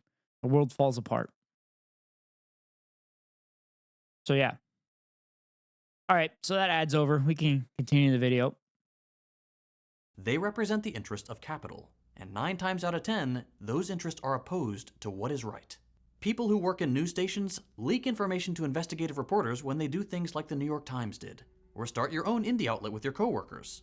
People who work in shipping refuse to load ships bound for Israel. Yep. Heck, if you've got access to a jet ski, you can do what these people did. Oh my God, this is awesome. I didn't know this. I'm not advocating for you to do anything illegal. That would be silly. I'm just saying that there are things we can all do to take the power from the suits and the talking heads and force the changes we want to see. That's how it's always worked in the past, and that's the only way it'll work today. I mentioned at the beginning of the episode that I recently joined Means TV. I'm really excited to be part of the team, and I just want to take 1 minute to tell you a bit about Ethical the reacts, platform. ethical reacts, If you haven't ethical heard of reacts, Means TV, ethical reacts. We're an explicitly socialist streaming service. We've got everything from daily news to feature-length documentaries to original series. You can also find some of your favorite socialist creators on Means, including Luna Oi, Mexi, Step Back History, and of course, Second Thought, as well as my series on fascism, The New F Word. Means TV is available on desktop and mobile, as well as smart TV devices like Roku, Fire, and Apple TV. We are a 100% independent cooperative. That means no venture capital money and no corporate funding ever. We rely entirely on grassroots support from viewers like you. The content on Means TV is fantastic in its own right, but it's really cool to know that whatever video essay or film or series you click on is genuinely and unabashedly radical in its politics. You never have to worry about who's funding the show or what the host actually believes. Everyone at Means is here for the same reason. We believe that a better world is possible, and we want to talk about it. If you'd like to help support our mission and get access to some of the best socialist content anywhere, consider signing up at the link below. As a little thank you for watching my videos, you can get your first month 50% off when you use the code SecondThought at checkout. So help support my channel and countless other principled creators by subscribing to Means TV today. Yeah, so Means TV is great. If you enjoyed this episode, consider dropping a like. The If you first hated time, it, a thumbs down. You can check out my other content by following the links on your screen. Thanks for watching, and I'll see you. The first time I caught Means TV, I thought it was Matt Walsh, because the host of Means TV kind of looks like Matt Walsh. I'm like, I'm not fucking watching this. And then I watched it. I'm like, oh shit, this is pretty base. This is a pretty cool network. This is pretty awesome. But yeah. So yeah, definitely check out Means TV, especially now that JT's there. Please give Second Thought a follow and show Second Thought videos to your boomer family. Because he does really good shit and really good evidence. Very good researched videos, very well researched videos, and I believe he now has multiple people on his under his ceiling to do this work, so he can pump out videos more often. One can hope. Escal, don't you fucking say a thing. Don't you say a thing about me editing videos.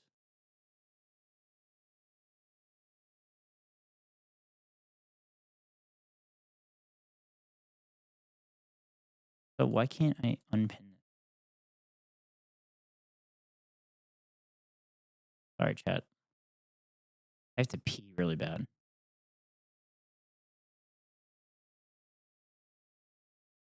Message is already pinned? What? Oh, I gotta hit this button.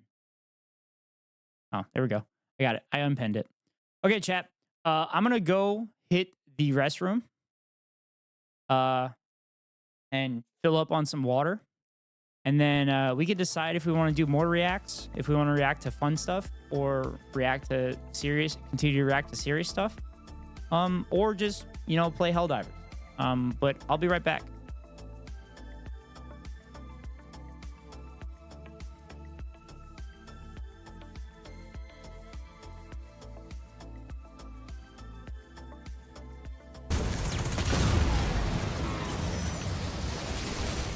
with my grenade. Oh man, I missed.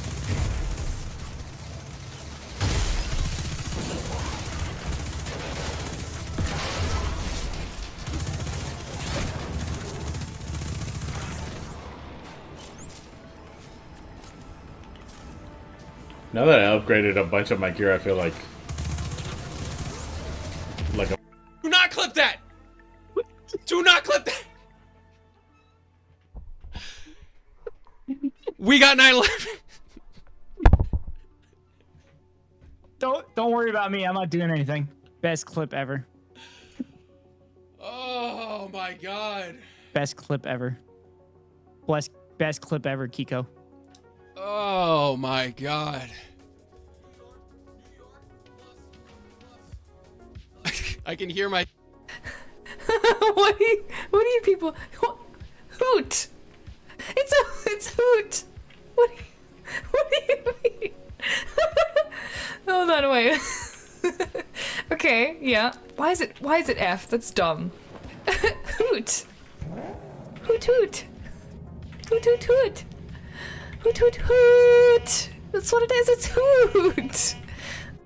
The echoes of pain will You not get sick of using your name as like a pun to be like, oh, I hope this, I hope that. and that you'll visit me here someday. And I hope you have a happy ending.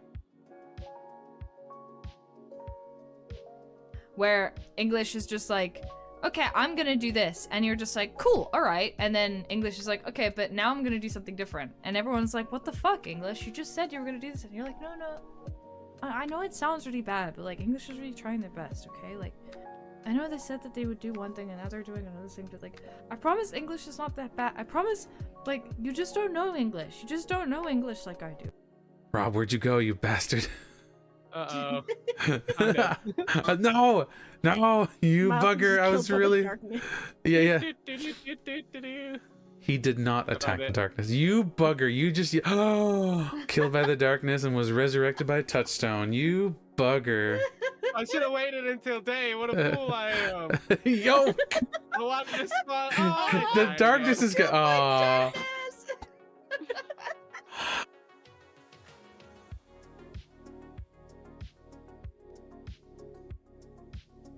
All right, chat, I'm back. All right. What do we want to do?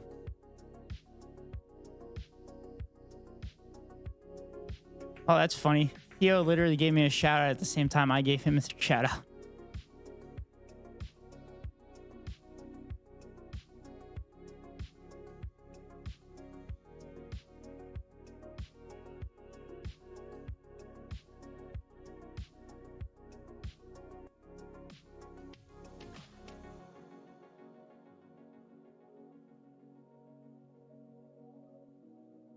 I say more reacts.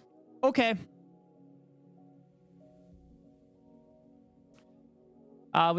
We can react to the Shohei stuff.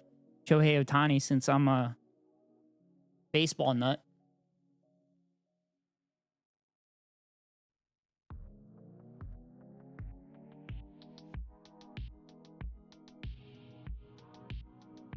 All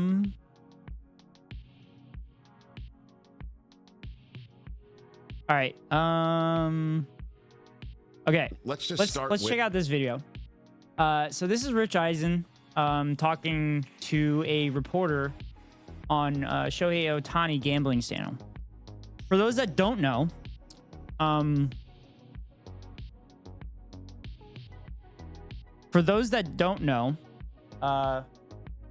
Ohtani's interpreter apparently is a gambling addict and took money from Shohei Ohtani. For those that don't know, Shohei Ohtani is arguably the best baseball player in all of baseball, and probably for decades, because he pitches and hits. Sports and I are strangers. Their personal lives are even more unconnected.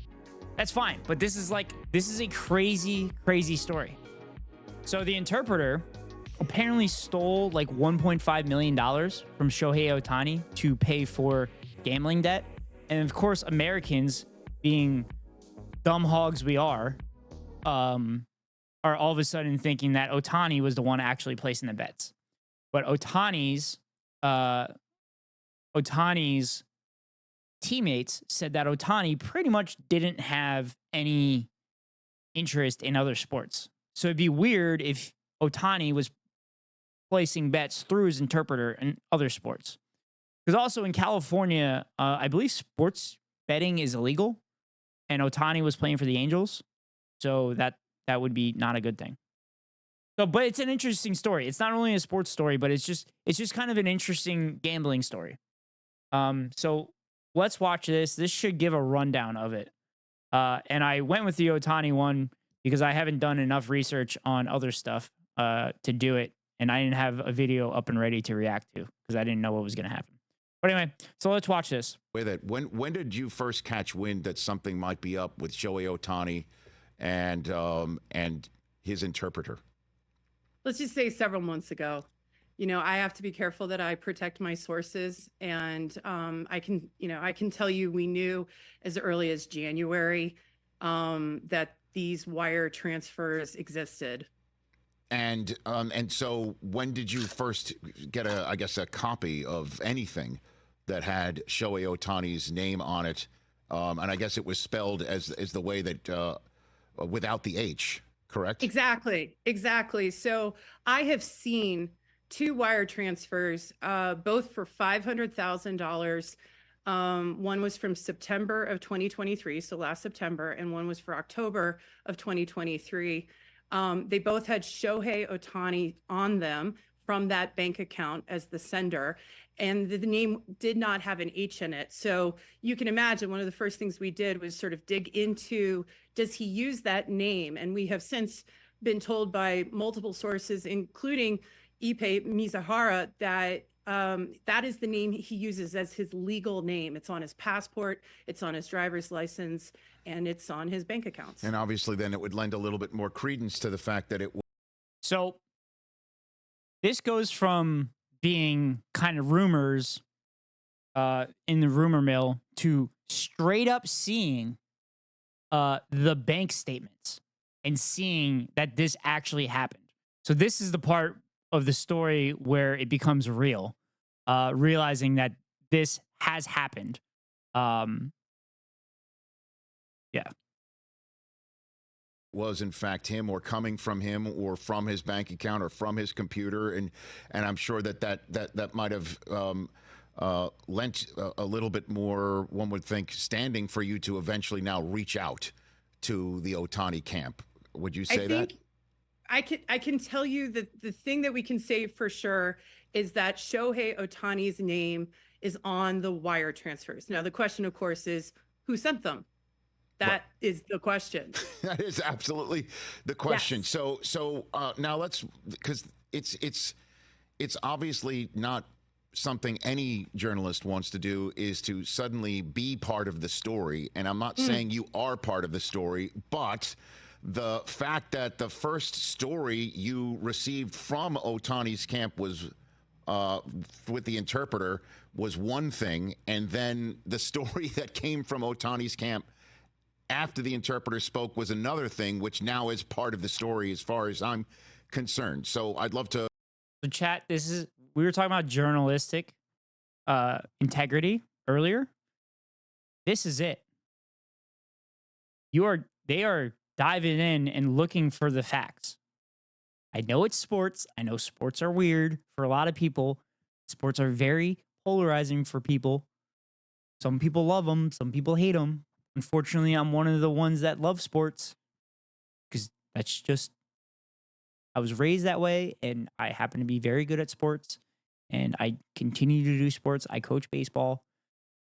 But this is great journalism, literally looking at the evidence and digging into the facts and doing the groundwork and doing the legwork and providing the facts for everyday people, or even getting the ball in motion for law enforcement to make things right for potential victims. start there here with you now. And so when you reached out on Tuesday, walk me through who you reached out to and how the interpreter wound up speaking to you. Well, we published a story on Friday that I really recommend folks read if they've not read it yet. And so if you follow along, we call it a TikTok, not like the app, but it's like a timeline. It's a journalism lingo for us laying out what happened when and how we learned it. And as you follow through that story, you'll see we began reaching out to Otani's agent, and then we're connected with a crisis communication spokesperson. That's very normal if you have the kind of allegations that we were dealing with here. And so that was not a surprising thing to me. And we had we went through a course of conversation, trying to understand what happened, waiting for answers. And Tuesday-ish in the afternoon, we began to get word that Ipe Mizuhara would do an interview with me. And I was on the East Coast, so roughly around 10:30 at night, we did a 90-minute interview with Mizuhara, with Otani's crisis spokesperson listening to. So chat, this interpreter is literally Otani's personal interpreter. I believe they were fairly decent friends. Otani did joke at a Dodgers press junket prior to the season. They asked about how close they were, and Otani made a joke and said, "Actually, he's an employee. We're not friends." It was a very obvious joke. Like, they're chill together. They're literally together constantly because Otani isn't comfortable enough with his English to get by in the United States. So he's arguably heavily reliant on his interpreter. Do the interview. And that's where he said Otani was bailing him out, essentially, from his own gambling problems. Tisha? Well, so the way I interview sometimes, but oftentimes, is to say, so what happened? And I say, and then what happened? And then what happened? And so through the course of this pretty long, detailed interview, Mizuhara laid out that he had met the bookmaker at the center of all of this at a poker game after a Padres game in San Diego at the hotel room, or not the hotel room, I should say, at the hotel. And he proceeded to be extended credit by the bookmaker and began to place bets. And he, I obviously asked on baseball, and he denied, no, not baseball. He knew the rules about baseball, but the bets were on other things, including international soccer, domestic football, both pro and college, and professional basketball. So we continue to talk. I continue to ask questions. He explained he got deeper and deeper into debt. He was making roughly $85,000 when he was with the Angels, when he starts betting. By the time he and Otani go to the Dodgers, he's making somewhere between $300,000 and $500,000. He didn't want to disclose how much he was making. I told him we had sourcing that said it was somewhere in that range, and he. Dude, that would be dope. To be around baseball constantly, and just your primary job is to be an interpreter. That would be an awesome job. Got to be stressful as hell to make sure that there's clear communication between the person that you're working for and the people that are trying to communicate with them. But yeah, that's it. I'd be able to actually afford a house. That'd be nice. But I'm not good enough at language to be able to be an interpreter in any way at all. He confirmed that. So, his salary is changing, but he's getting deeper and deeper into a hole, according to his story. And at some point, he goes to Otani And this is according to the first version of events that he tells me, because of course now we know that there will be a second version of events that I get the next day. But in this first version of events, he says that he goes to Otani, tells him that he's in financial trouble. Otani does not like it, but Otani offers to pay off the debts. And I then proceed to ask a number of questions. I wanted to know, how do you wire money to a bookmaker? How does that happen? Who did it? And it's through those series of questions and answers that I begin to get details where Mizuhara says that it was Otani who logged into his computer and made the payments. And Mizuhara says it was 8 to 9 payments of about $500,000 each. That matched sourcing that I had for the wire transfer. Holy shit. Oh my God. 8 to 9 payments of $500,000? That's $4.5 million. Holy shit, it's more than I thought it was. I thought it was 1.5. God damn. I did it for the Mexican government. It's very stressful for sure. Yeah, I get that. That's cool, Escal.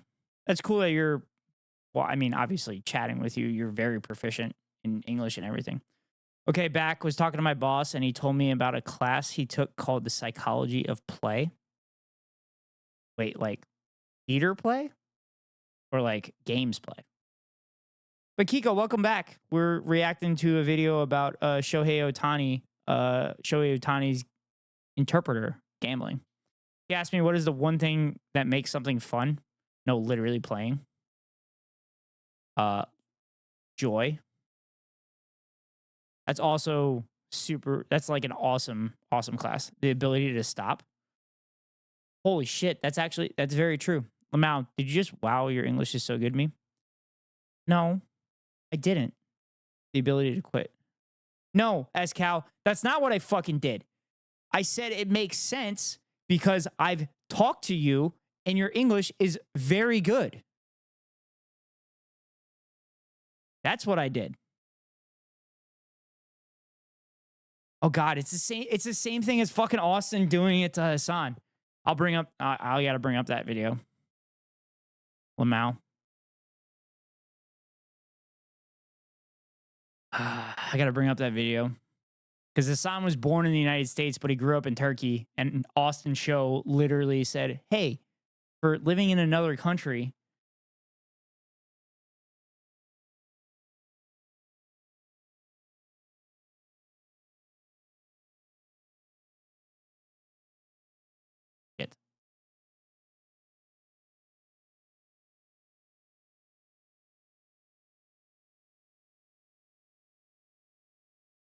you heard it right, Kiko. God damn it. Don't be fucking gaslight me. Don't be fucking doing it. Do not be fucking doing this shit. I'm not going to stand for this shit. Yeah, but Japanese people say it to me all the time when it comes to Japanese, so I am so used to it, Lamau.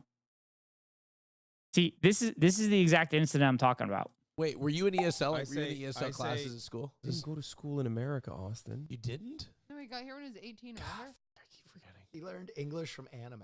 Oh. Well, your English is very good for being here when you moved here at 18. What? Like 5 years ago, you guys about to get racist with me? What do you mean that's not racist? Wow, thanks, man. What is so racist? That's very about cool. Thank you, bro. No. Thank you. Me and my family. Ask him if his family owns a gas station. Yeah. No. Hey, how is that racist? Tell him you have a Muslim friend. You said, wow, your English is so good. It is. I'm impressed. We've had an English-speaking podcast together for a year now. No shit, dude. Thanks, man. Well, I just think it is impressive. You didn't mean anything by it. I didn't mean anything by it. I think it's impressive. 18 years of not speaking English, and here we are. Oh, that's so good. Well, man, that's very cool. Thank you, bro. Hello, bro. Really doesn't know why it's racist. Yes, like he meant it in the most heartfelt way he could, but it came off really poorly, just like that did. But the reason I said it that way, SCal, I said it makes sense because you seem to have mastered 2 different languages, and I can't even master the English language. And you have to be highly, highly intelligent to know multiple languages. So I was complimenting you, SCal, but you can interpret it however you want. I know you're to gaslight me and gaslight everybody else into saying or thinking I said that.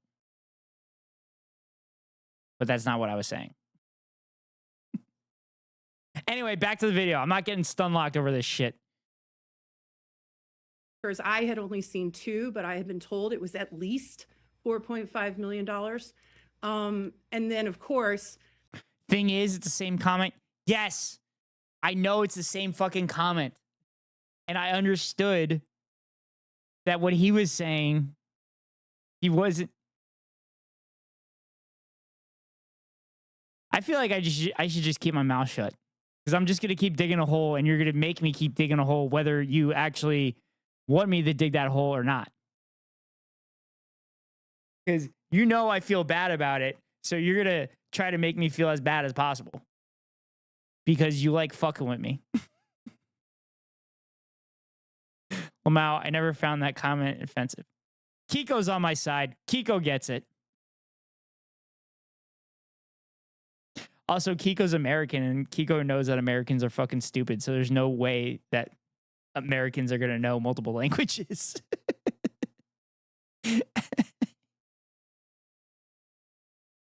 Oh, shit. SCal, we good? Are you just fucking with me?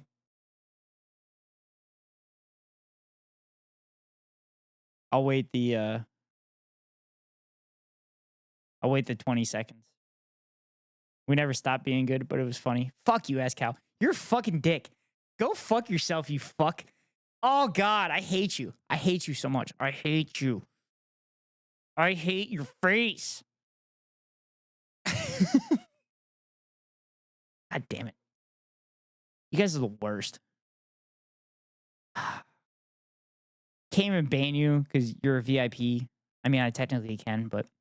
Oh, also, Kiko, as a moderator, you can do those shout-outs for me when I walk away. Just as a heads up. That's normally what moderators do. But you're a little bit different moderator, I guess. And by different, I mean, like, you haven't been around Twitch very often. But had we been in voice chat, I'd have done the same thing as Hassan. Do the fake Mexican accent. Dude, SCal, I was playing. Oh my God, Kiko, it would have been great if you were in too. But I was playing with guys on Helldivers that were speaking Spanish, and I was mostly understanding them. But I was terrified to say anything in my very, very lack of Spanish knowledge. I took 4 years in high school. I can understand people speaking it, but I am not confident enough in actually speaking it. However, I will say if I end up going to a Spanish-speaking country, I obviously will attempt to speak Spanish, and I will try to make sure that they are aware I am doing my best. I had a girl once say that to me on the first date, and I asked her why she thought I would have an accent, and she was like, well, your name. It's fair. Lamau heard that one. It's funny. Oh, shit. I want to say something, but I'll hold off. I'm going to hold off. The next day, we get a different version of events. Okay, so here's some follow-ups. Because I've been speaking to a lot of people around here who are familiar with this sort of activity, to use that phrase, and they're wondering how in the world somebody who is making as little as Mizuhara could get so deep in that hole. And so you're saying that there was credit extended by the bookmaker to the interpreter? According to Mizuhara, it was credit extended. He never cashed out, and he just continued to make bets. And the credit was extended in. Now, did he say why that the bookmaker knew Otani was behind him? Because that's the reason why it might make sense for somebody who makes as little to get credit extended by a bookmaker. You know, we are trying to get to the bottom of that very question because, you know, you're not the only one, and the folks who listen and watch your show are not the only one who want to understand how someone making $85,000 would be extended credit like that. Now, what I have been told by folks who know this business very, very well is if you pay your bills, you continue to get to bet. And the bills were being paid in a timely manner. Do we know when the 8-9 payments were that Otani found out? Because again, if it got Lamau, no, you gotta say it. I bet the majority of that debt was interest. Yeah, it was probably a shark loan too. Kiko and SCal, I typed what I was gonna say into the Discord chat. And I hope SCal can interpret it enough. But obviously Kiko's gonna know what I'm saying. got too deep in a hole that Mizuhara had to give up the ghost to Otani, right? And again, I know this version of events has been completely washed over, but this is the first version of events that was delivered to you with a member of the crisis management PR team listening in. And so the question I would have then is that, so when did Otani know? How deep was Mizuhara in by the time Otani would know and start delivering payments to allow Mizuhara to keep betting, right? Or that's not the timeline? In the second version, or not the second version, but in the second interview that I do with Mizuhara, he says Otani never knew about his gambling debts. In the first interview I did with him, he said he went to Otani in 2023. I have sourcing that correlates with that the payments, the wire transfers were made in 2023. Okay. And then you said moments ago that at least $4.5 million. Is it possible there's more money than $4.5 million that was paid out by Otani, Tisha? Right now we're reporting that it's at least 4.5 million. Okay. Catch the Rich Eisen Show every single day on the Roku channel, 12 to 3 Eastern. God damn, $4.5 million. Fuck. My legal name in Japan is Keko. Soon. So I can go by that in IRL. Wait, you're changing your name? You're changing your name? You definitely can't go by Keko then for your username if you're going to change your legal name to that.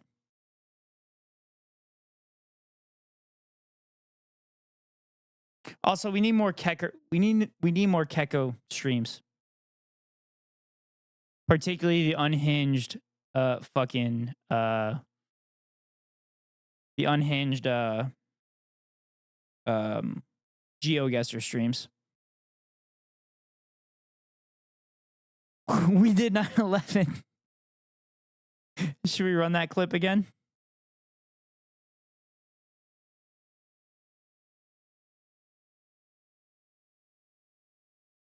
God damn it. My phone just went off because it heard Siri. No, like you have to have a stamp called Hanko, and it has to be something translatable. My real name isn't translatable, but Keko is. The only problem is that the kanji for Keko literally translates pubic hair.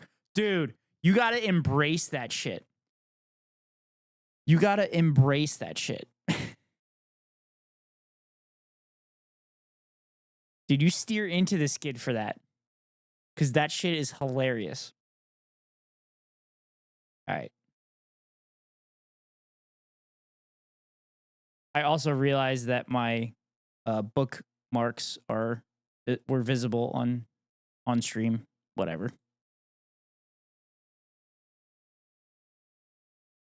Lamau, I told him I would 100% do it for the bit.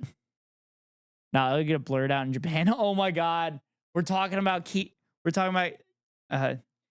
God damn it, I'm in between Kiko and Keko now. We're talking about Keko's fucking Jav career again. That's more of a sign that I should do Jav right. Exactly. Fuck, I hate typing your fucking name.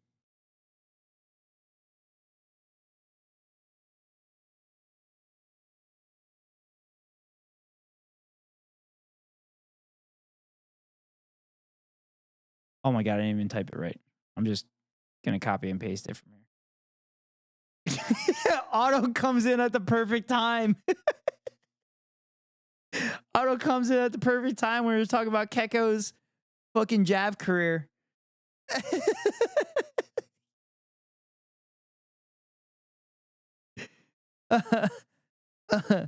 Or upcoming Jav career.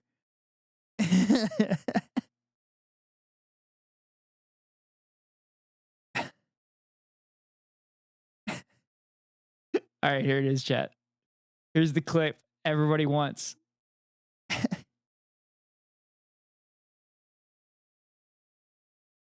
City plus America. New York plus Bush.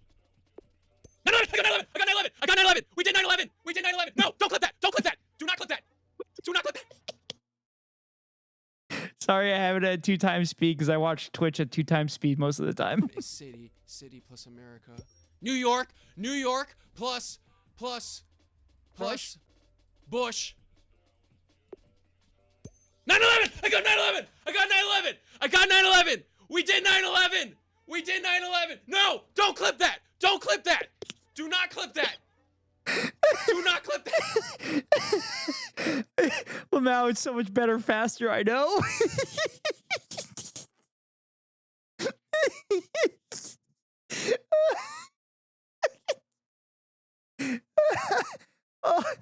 Oh, Kiko, I cannot wait for Helldivers.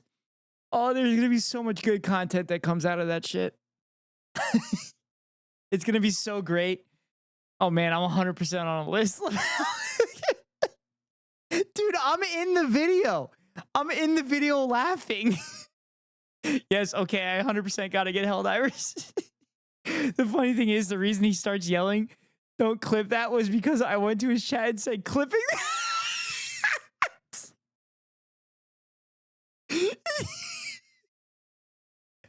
Wait. Oh, it doesn't show up. I wonder if your chat shows up here, Ascow. New York plus Bush. 9/11. I got 9/11. We did 9/11. No, don't clip that. Do not clip that.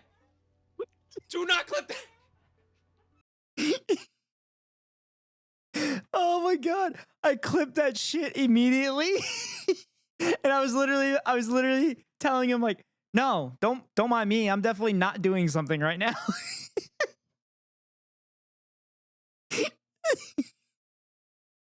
Oh my god, I completely forgot about that. I'm dying. Dude, that was, oh god, that was such a peak stream. That was so good. I seen it.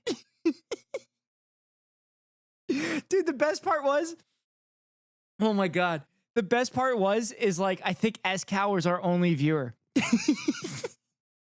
So we literally came up with an incredible content with no viewers besides Ascow. Actually, Otto might have been there at the time. After that stream, I went to a pub and played Infinite Craft alone while drinking wine for 2 hours. In both streams, yeah. I don't think Otto was there yet. Oh, God. That was so fucking good. I need to share this clip with everybody. I need to download this clip. This clip is incredible. Oh God. So I save all of my streams in hopes that I'll eventually have a VOD channel and potentially edit videos. So that stream was literally the stream that Rosie did my emotes as well. So I was planning on putting a video together of Rosie doing the emotes in the midst of that stream, and kind of putting it together from like Discord messages and everything. But this would definitely be put in that. I gotta add more clips to my page. It's been too long. Yeah, so Kiko, what I've been doing is I have the button on the dashboard that clips stuff automatically. And I've been clicking that. And then at the end of my streams, I go through and I clean up the clips, whether that's creating an entire new clip of the thing I actually wanted to clip or just shrinking the clip that it actually recorded. And it's actually pretty good. It catches most of the shit that you want, but there's usually like an extra second or two that could be cut off or whatever. But like all the clips that I've had for the last 2.5 weeks to maybe a month have been me clicking on that clip this button on the dashboard. And then I take those clips and I go deep into the VOD that I have saved on my computer and I edit them in DaVinci and then create a short. So that's what I did. My clips are all me being unhinged and yelling. Yes. Yes, Kiko. I'm aware of that because that's the best content. Literally zero educational value. Lamau. That's what clips are supposed to be. Clips are supposed to be fun, out of context shit that makes it hilarious. Like, Soph has a couple. So, Little Bear last night, Little Bear 36, bullied her chat into making sure that Soph got to 1,000 followers. So look at that. She has 1,000 followers. I'm going to give her another shout out and we're going to watch one of her clips. I made a Soph clip. Yeah, I made one too. Hell, I made fucking videos. No redeems. You gotta fucking behave. Nah. Bitch. You gotta fucking behave. No. You're gonna fucking chill. No. You're gonna fucking chill out. No. Don't tell me what to do. Fucking love that Hannibal_ channel. Fucking love that Hannibal_ channel. You know. This would make a good blurb. My last clip is me teaching Japanese by relating words with gross scenarios and then being interrupted by the Muslim call to prayer after saying all these gross things. Oh, I gotta get that one. I gotta look at that one. No, I mean, I'm in one of the clips or one of the TikToks. Oh, she has a TikTok? I'm not on TikTok. Oh, this is the one I made the other day about Suji the Keppa. So I've been playing Helldivers with her, and I've been calling her IG2. Yeah, I feel like we've all been encouraging Soph to kind of post more. But yeah, we'll get to that clip in a second. But I want to shout out Suji. Suji's lurking in here. But Suji, when we play Helldivers, she cleans up everything. Yeah, just be mining. What? Bro! Bro! Oh. Bro! Bro! Why did the dragon just spawn on me? What the fuck? This game fucking hates me and I hate it right back. So anyway, so this is me telling Soph that I call Suji the janitor now because she cleans up all the garbage. Cleans up everything. Out here cleaning up. Cleaning up. Oh yeah, that is... Yeah, it's a short little clip, but I wanted a sound bite from it. Yes. So this is the one that SCal was talking about. So this is SCal. I believe you had a eye surgery to go to in the midst of Soph's stream. And Soph was bullying chat to make sure that everybody wished SCal. Yeah, eye surgery, yes. to wish S-Cow good luck on the surgery. And then hilarity ensued. Guys, all of you, wish a Scow luck right now. Or feel my thundery wrath. Yeah. I was there for that one.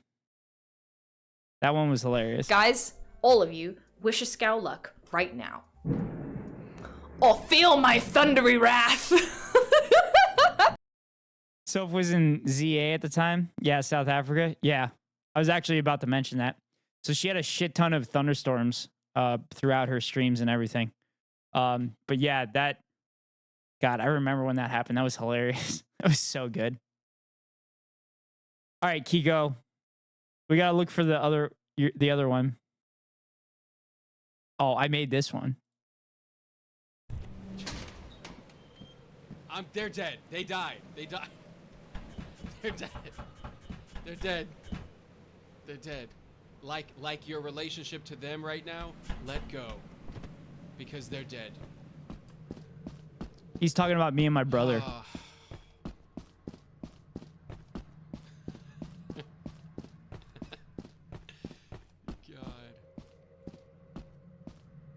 My neighbors are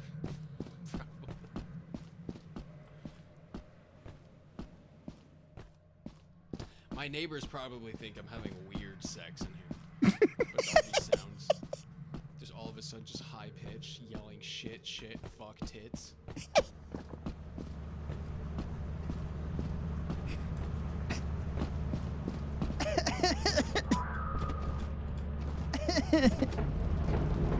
Oh, shit. All right, so where's this one teaching Japanese?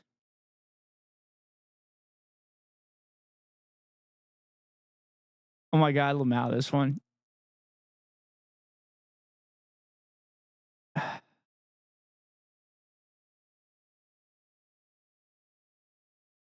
Give it like 30 seconds. Oh, you're posting it right now. You didn't post it yet? Oh, this has got to be a good one. This is so fucking cool.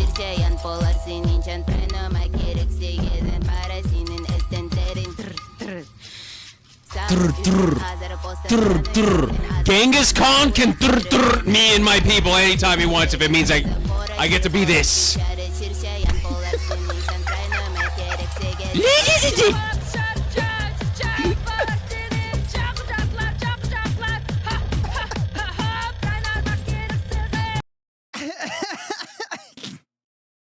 Dude, what the fuck? Oh my God, all your posts are fucking unhinged. Do not clip that! Do not clip that! We got 9/11. Don't worry about me. I'm not doing anything. Oh my God. Oh my God. I can hear my... Dude, the other best part... Oh my God. The other best part is... is you said this shit and your entire word bank was all like conspiracy theories and FISA courts and FBI and everything.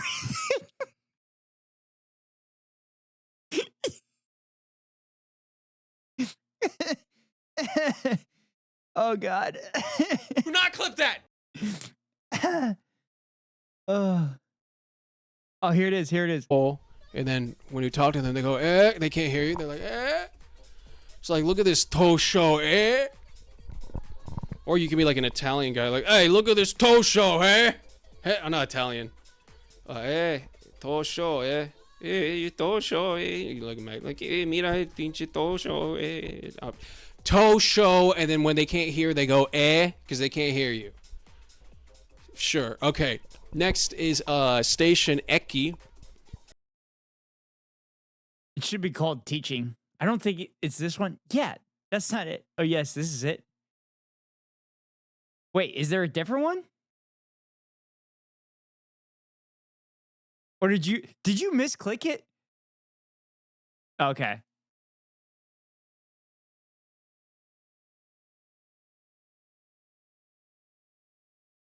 Sure. Okay. Next is it's your Station highlight. Eki. I know that one, but for you, Eki, you can remember it like Eki. I apologize in advance. No, this is gonna be Eki. hilarious. This is content. You're giving me free It's a content, station. Kiko. Eki. Sometimes stations, there's a lot of people like to piss in them. People just like to piss in like bus stations or train stations. So it's icky, yeah. It's pretty icky. Icky. Icky. Oh my god. Icky. Just imagine just piss on the wall, piss on the ground, the door opens, a bunch of piss Jesus Christ. comes out, you run away, go up the stairs, you slide down, a bunch of piss, like a piss slip and my slide God. down the stairs, you dead bodies and piss, and now my they gotta God. get your body pissed, and it's icky, your icky dead body in the piss, the icky dead body in the piss in the train station, you're just like, oh, this is icky, and they're like, hey, I got some bad news, your son died, oh God, how'd he die? It's like, well, he slipped in the piss stairs in the train station, and she goes, oh, that's icky, you can cremate him and just don't, you know what, donate him to science, okay? I don't no funeral, Yume Jin, okay, so yeah. Oh shit, okay, hold on, I gotta, one sec.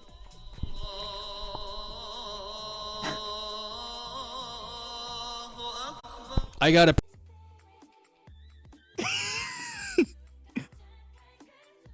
Oh my god. It got worse and worse. Also, your shit just like completely cut out. There was no like, hey, I gotta go pray real quick. Sorry. Okay. Where were we? Eki. Yeah. So the piss. Okay, the piss. Jesus Christ. Oh my fucking god. After he goes to pray. Oh my fucking god, Kiko.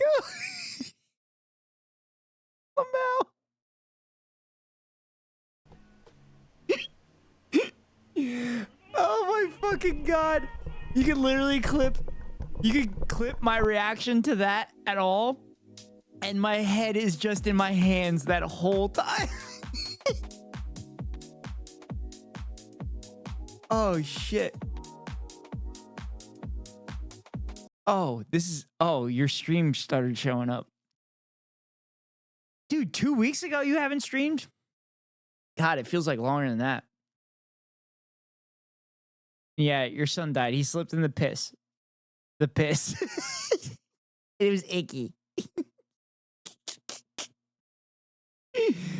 Oh, shit. Oh, my God. I want to do more laughing streams like this.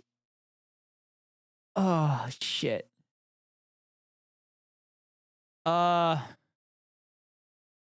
We can do North Star Radio. They're a Hasanabi head. They do very good content. They made a literally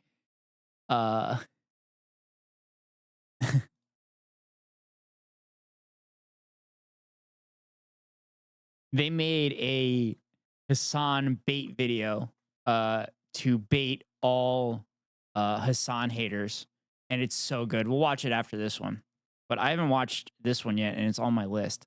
Why Stephen Colbert left Comedy Central, and why he went from being based and radical to run of the mill lib.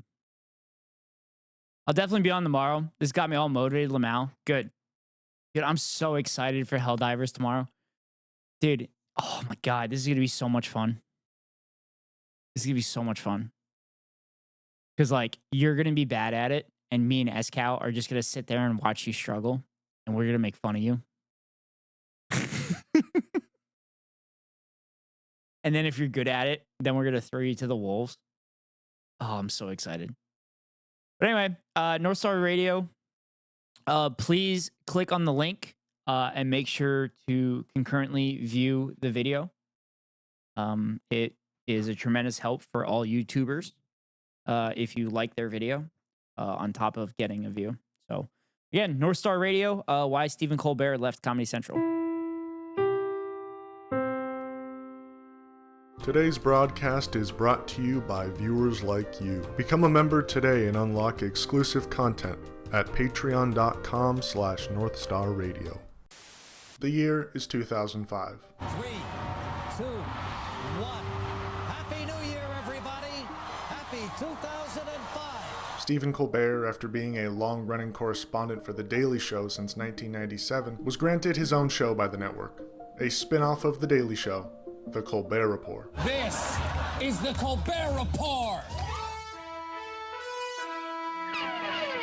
And after 9 years of performing genius satire as a conservative pundit, he left Comedy Central to join the ranks of legends in primetime television. Many people were skeptical of how Stephen Colbert would do, transitioning from political satire to mainstream late-night television. He took over a beloved...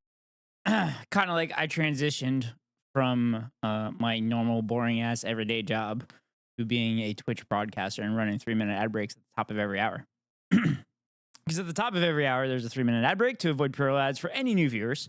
And if you want to avoid the ads, you can pay $3 or you can pay $5 for a subscription, or get a subscription for free via a gifted sub, or link your Amazon Prime account to your Twitch account. Here comes a 3-minute ad break now. Flubbed it.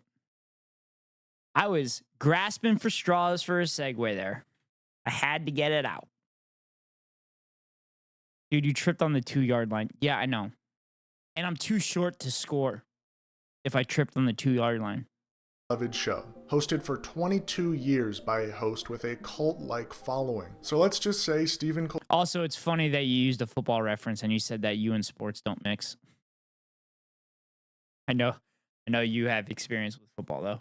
Colbert's skeptics may have had their doubts proven to them right before their eyes.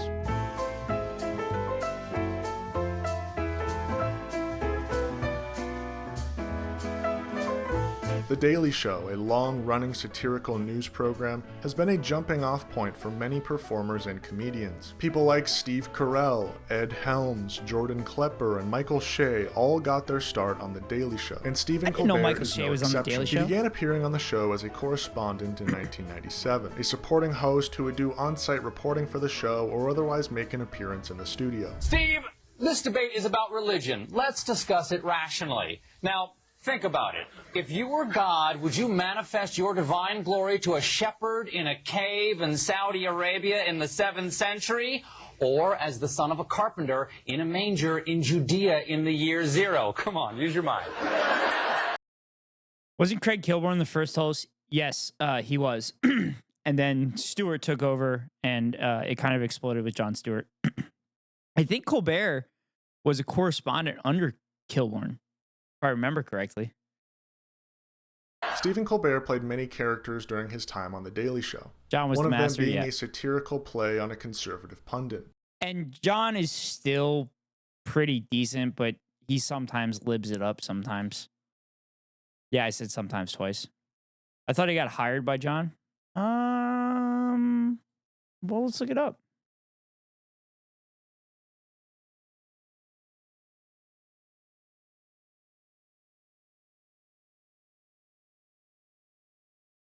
No, Kilborn was on The Daily Show from 96 to 98. So Colbert would have been there at the end.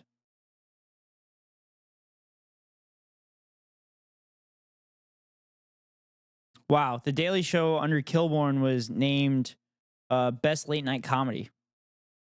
Well, by TV Guide. Back when TV Guide was an actual thing.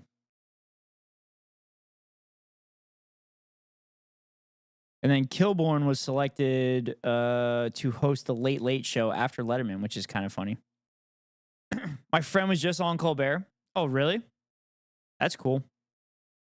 Don't they film a bunch of comedians in like one night and then they just air it later on? But yes, Jon Stewart was awesome back in the day. He used to shit on Republicans and Democrats, and nowadays He's shitting on Dems a little bit, which is good, but then he has some pretty not great takes on things sometimes. Like, I think he both sides the Israel-Palestine stuff for a little bit, which wasn't great, but... But if freshness is your only requirement, why not point the camera at a newly minted turd? What about cinema verite, where at least you have dénouement, raison d'être, mise en scène? And over time, as this character became more and more prevalent on The Daily Show, it prompted Comedy Central to consider a possible spin-off, ultimately becoming The Colbert Report. You want the truth? You can't handle the truth. Stephen Colbert was unique in his unprecedented ability to play a character. On The Colbert Report, he interviewed countless right-wing pundits, the people he used his platform to make fun of. People like Bill O'Reilly, Newt Gingrich, Ann Coulter, and Sean Hannity were all victims of his performance. What is the No, they usually have musical events, but once a quarter they have 3 comedians. Only one gets exposure, though. Yeah, that's what I thought. I thought they had comedians more often. But I thought they filmed the 3 comedians and then they would use that like later on. And like Colbert has to make sure that his attire, well, he probably just records the introduction and then it goes to the comedian. But that kind of sucks that only two of them don't get the exposure. I knew it wasn't many. Yeah, they do have musical events. I thought they had the musical events along with the comedians too, because I watched the Colbert Late Show for a long time too during the Trump administration to give me some kind of relief.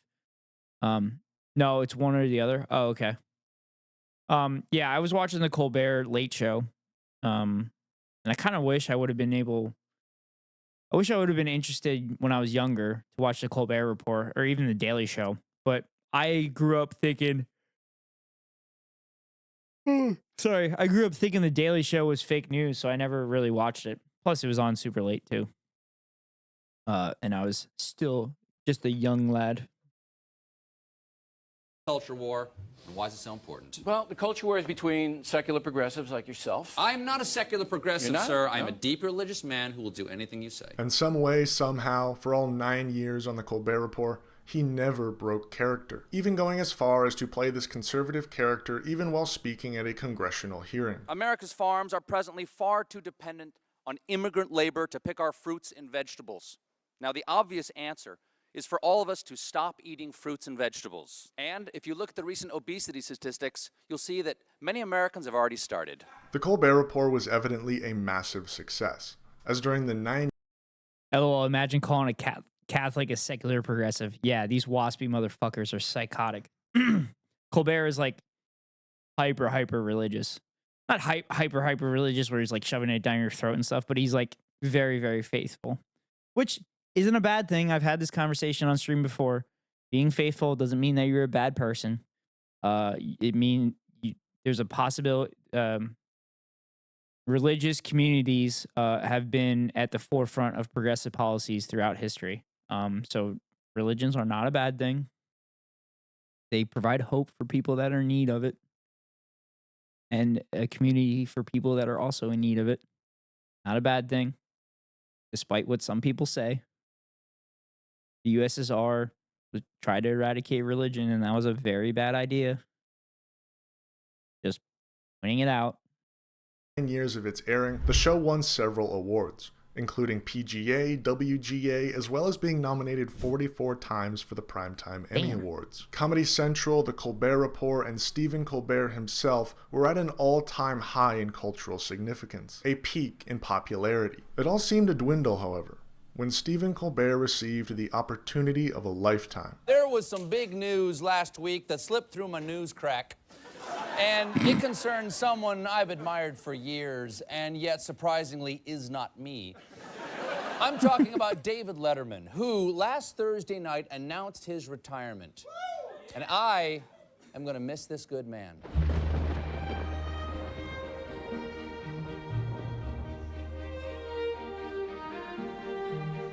The Late Show, hosted by David Letterman, started in 1993. Airing on CBS, it was their version of The Tonight Show and Late Night on NBC. David Letterman has quite the history with NBC.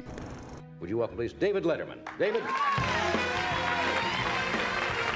As an up-and-coming comedian, David Letterman made countless appearances on The Tonight Show with Johnny Carson. He would come on the show as a guest, but he was really there to perform comedy. He'd sit down next to Johnny Carson and have a bit of a staged conversation where he'd have time to crack some jokes and make the audience laugh. I don't care, you know. So what if Debbie Boone can do more push-ups than I can? It's not one of your top priorities in life, I don't assume. No. There was another reoccurring guest, however, who would come on the show a countless number of times and do the same thing as Letterman, sit down with Johnny and crack some jokes. And when Johnny Carson ultimately announced his retirement from The Tonight Show, everyone thought that David Letterman would get the job. As for the past 11 years, David Letterman was doing his own thing on the second time slot on NBC, late night. And here we have something called the Dove Bar.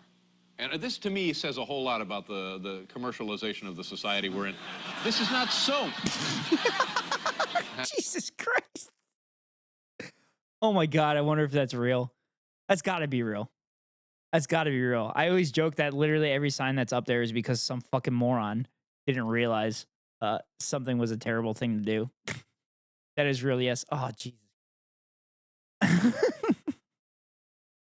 Also, this is the most American shit ever. The punctuation isn't fucking correct. This is an awful grammatical sentence. There's random words in the middle of a sentence that are fucking capitalized. What the fuck? Remember Dove makes both soap and chocolate? Oh my God, I didn't even think about that. It's just like Hitachi makes fucking excavators and also the Hitachi wand for people to get off with. And the Dove bar said, this is not chocolate. There's a warning sticker on that because you could get confused so easily, and the next thing you'd have a mouthful of soap, and it would just, my goodness. People are laughing like this. But to everyone's surprise, Jay Leno, the other frequent guest host and star of The Tonight Show, took over Johnny Carson's title and began hosting the show in 1992. Just how pissed off are you? Disappointing. Yeah, Hitachi also makes my thermostat. Yeah. That is like literally the funniest shit ever, that Hitachi makes a pleasure wand and also excavators.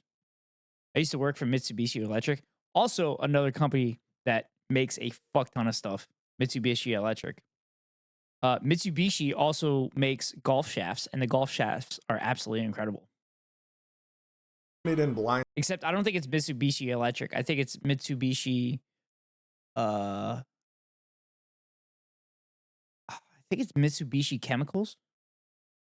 Incited by NBC, David Letterman decided to leave the network and make his own show on CBS, The Late Show. It's The Late Show with David Letterman. David Letterman would go on to host this show for the next 22 years, surpassing an unimaginable 4,000 episodes with the network. It was his. All right. I need to go back to this.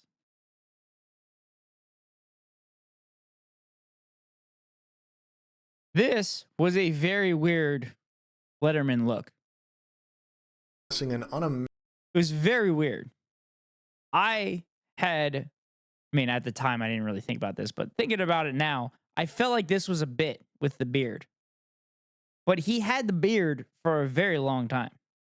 Also, I think he went with the beard when he got his Netflix show as well.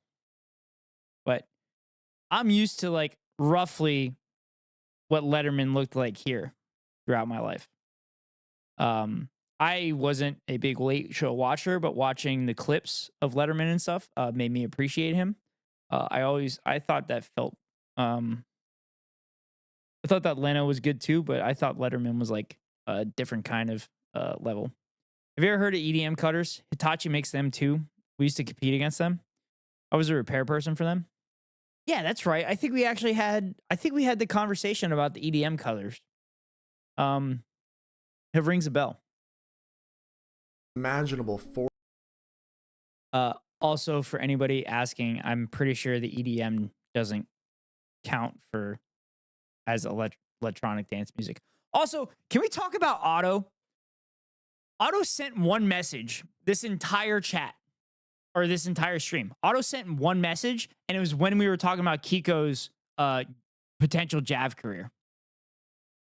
Otto is some degenerate fucking Iowan. I watch Letterman, Leno, Conan, and Carson Daly every night. Yeah, dude, Conan's really fucking good too. There's probably like a whole history. Dude, Kiko, you should react to like a history of like Leno and Conan. Now it's called electrical discharge machine. They use a wire and an electrolyte to cut through steel. I love science. I love humans. It's so cool. We do such cool shit, but we're so like fucking destructive. Episodes with the network. It was his show. He was the original host of The Late Show. An entire fan base dedicated to one man, not the show itself. But all good things must come to an end. And in 2015, David Letterman announced his retirement from The Late Show. Earlier today, the man who owns this network, Leslie Moonves, he and I have had a relationship for years and years and years. And we've had... Ooh. Les Moonves. Isn't that the dude that like sexually assaulted people for when he was at CBS?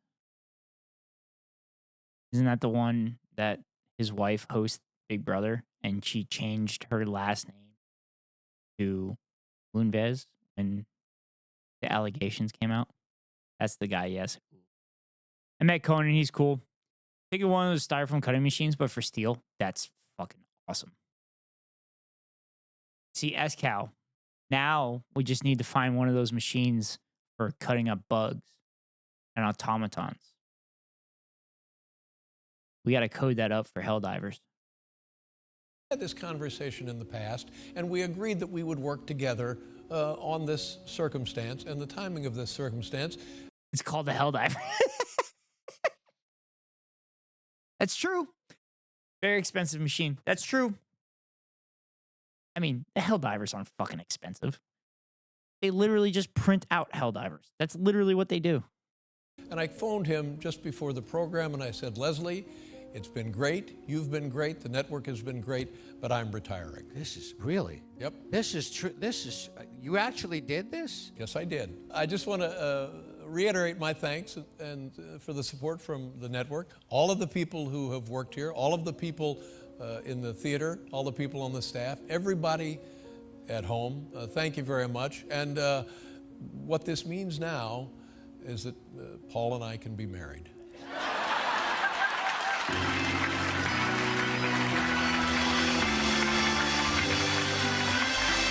Bro, training is hard. They had to go through 10 rooms in a course and then they got put on a ship. I mean, they also could have died in training. Also, the training, I found out earlier that you can rerun through it at any point. I kind of want to do it now that I'm part of the psychopaths that play as hard as possible.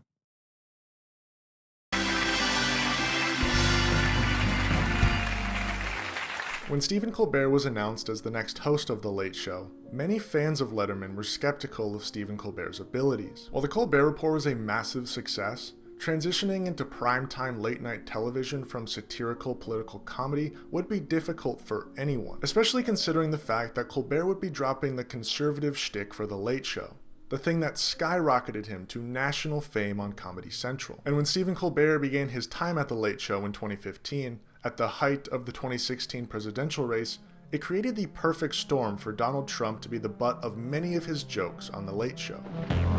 We have to keep our country gay, and to get hot, I got hairy legs that turn, that turn, dot, dot, dot, dot, dot, dot, dot, dot, dot, dot, dot, dot, dot, dot, dot, dot, dot, dot. Stephen Colbert was one of the first late-night hosts to use his monologue to make fun of the Republican nominee. Unlike Jimmy Fallon or Conan. So I do want to point out, he'll likely point this out, but Colbert, his first year, the ratings weren't great because they were avoiding political shit for the most part. But then I heard an interview with Colbert, and I think they eventually said, like, hey, this is what got us to the dance, and I enjoy doing this. So why not? Let's try it and see what happens. And then they were getting booming ratings and everything. I'm assuming they probably got a shit ton of hits on YouTube because at this point, late shows are only there for the viral YouTube clips now. What kills me about Colbert is he gets right up to the point and then stops. Yeah, and you could argue John Oliver is like that too. Like John Oliver is the most radicalized late night show, and he's really not openly radicalized.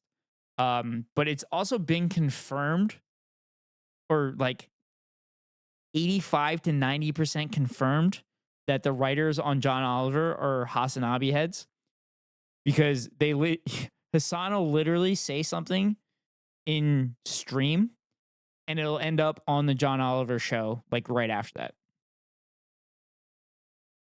But also Colbert is working for CBS, literally one of the 3 major broadcasting networks. He's not going to get away with like advocating for progressive policies.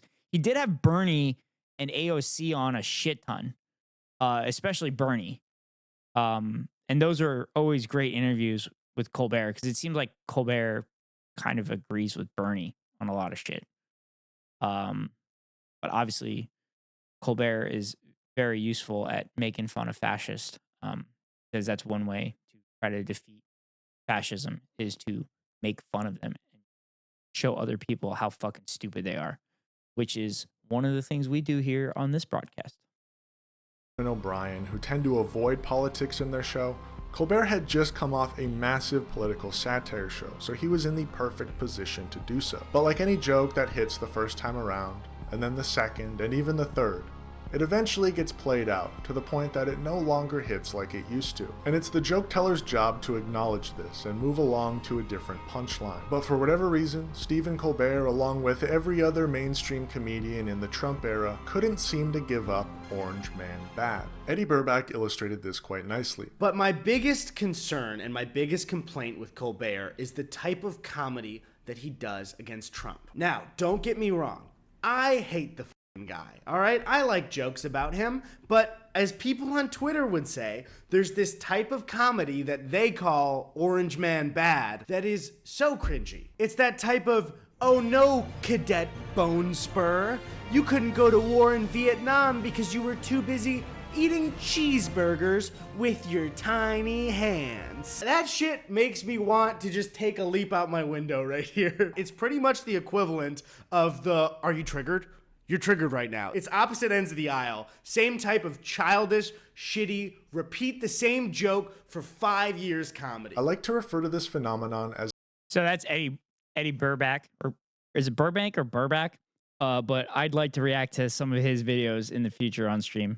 His shit is fucking gold. Hello, my friend Kaz is laughing hard at your oh shit video, by the way.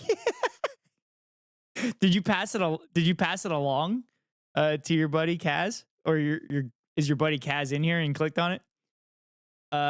Eric Andre is the best late night talk show. Fucking thank you. Wait, Kiko, are you saying that about the bad Donald Trump jokes? Because, I mean, the Democratic Party fucking runs on Orange Man bad constantly. As the blue magnification of late night. Blue MAGA is a phenomenon in and of itself that really began at the beginning of the Biden presidency. As a result of the Trump presidency. How that guy described that kind of humor? Yes.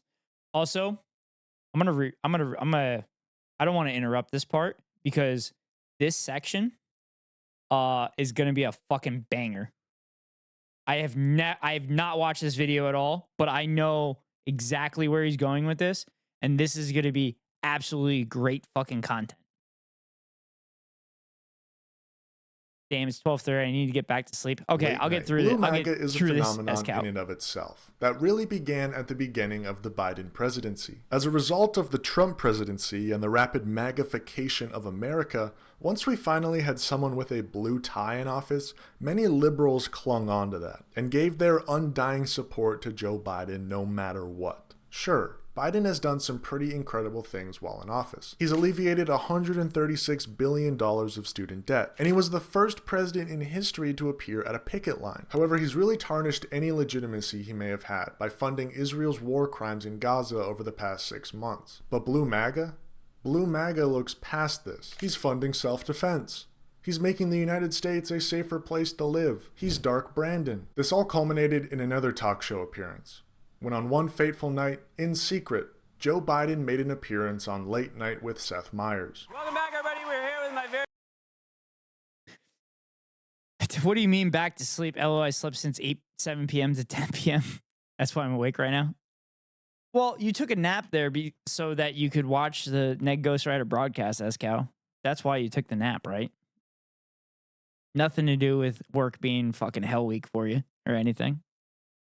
Very good friend, Amy Poehler. We were talking about the first show back in 2014. Your fellow guest, he was kind enough to follow you that night, Vice President Joe Biden. Yeah, that was He very, was out very there with special. us, Very and, special. He was a class act. Yeah. We did try to get him for our 10-year anniversary show. Obviously, he got a bigger job now, so he was unavailable. Oh, you couldn't get him? I couldn't get him, no. Oh, I could get him. Hey, Mr. President?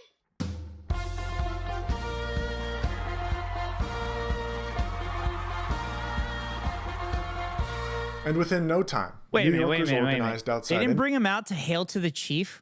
Is that allowed? NBC studios at Rockefeller Center.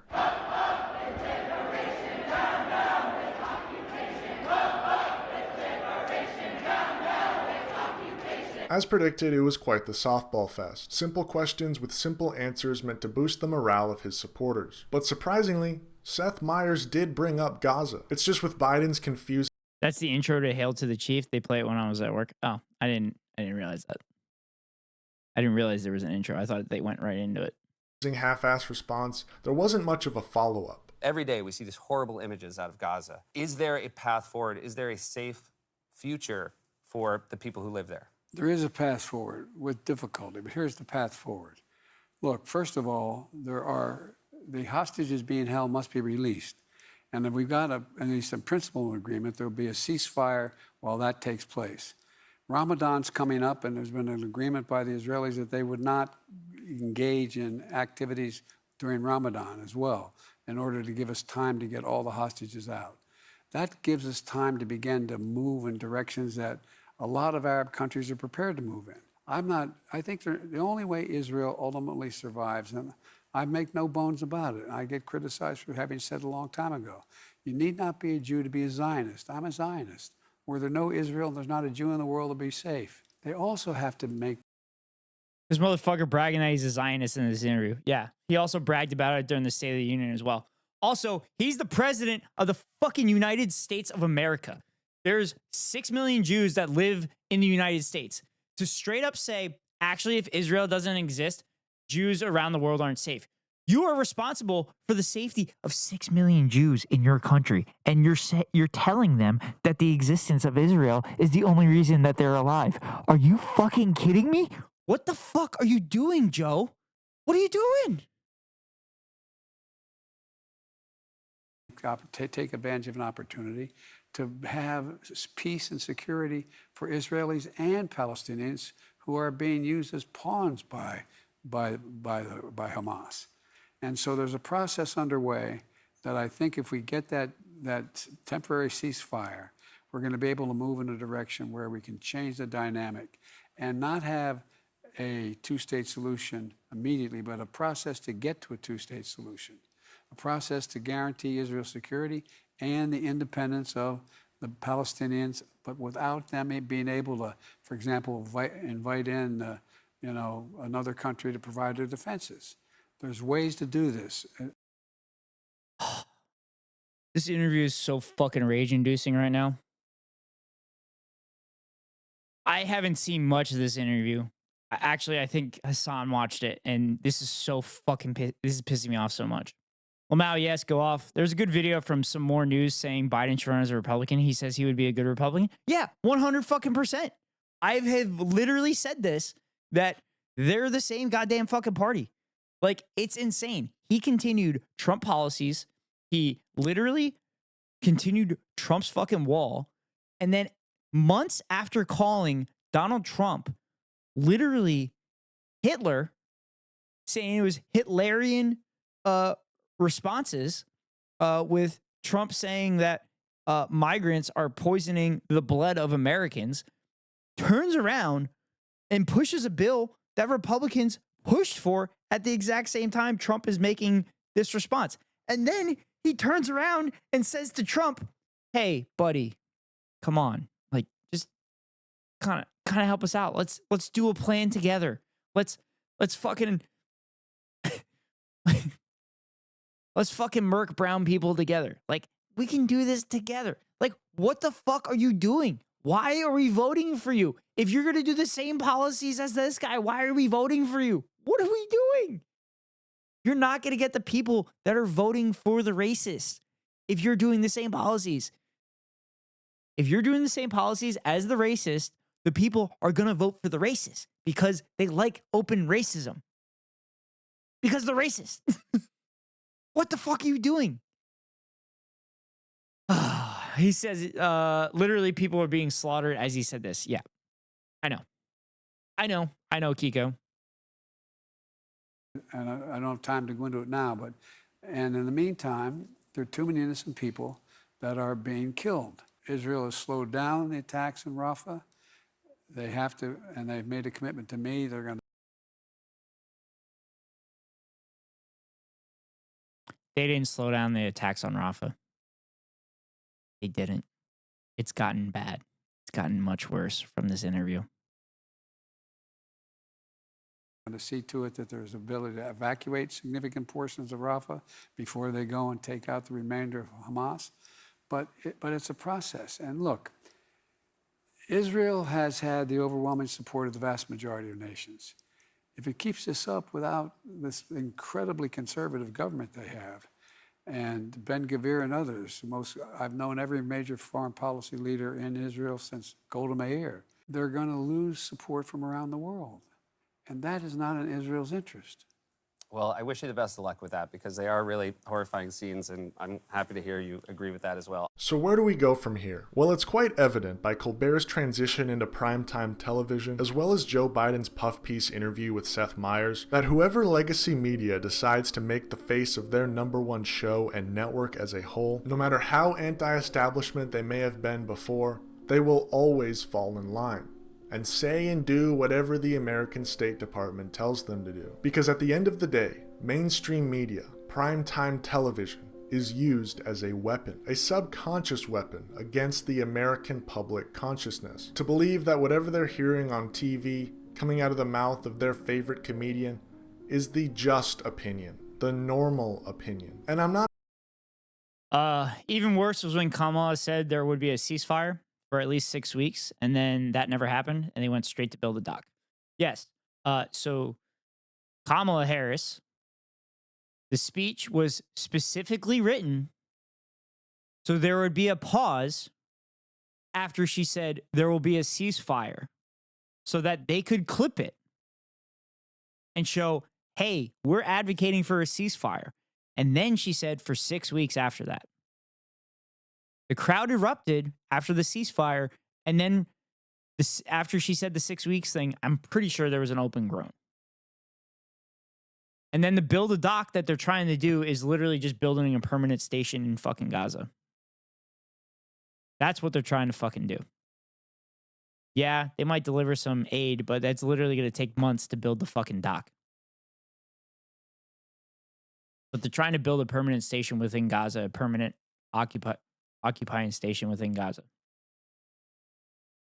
I'm not saying this is some woke agenda. That's nonsense. The only agenda the American State Department is pushing onto the American public is manufactured consent for more pillaging of the third world with our tax dollars, all the while distracting you in order to undercut our social services that were once a mainstay in this country. Your grandparents were able to afford a house fresh out of high school, yet you now sit in a tiny apartment with roommates living paycheck to paycheck while already thousands of dollars in debt. Now ask yourself why we're funding endless wars around the world.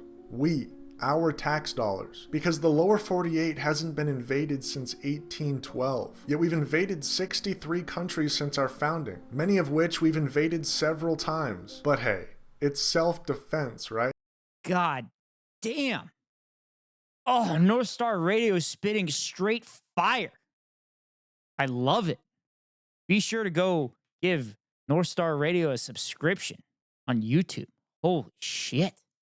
straight spitting fire. The video's not over yet, but god damn, this is a great video. Right? We're the world's police, and the police definitely don't have any sort of bad reputation. Thanks for watching North Star Radio. Peace and love, and free Palestine. Hot damn. That's gonna get a like.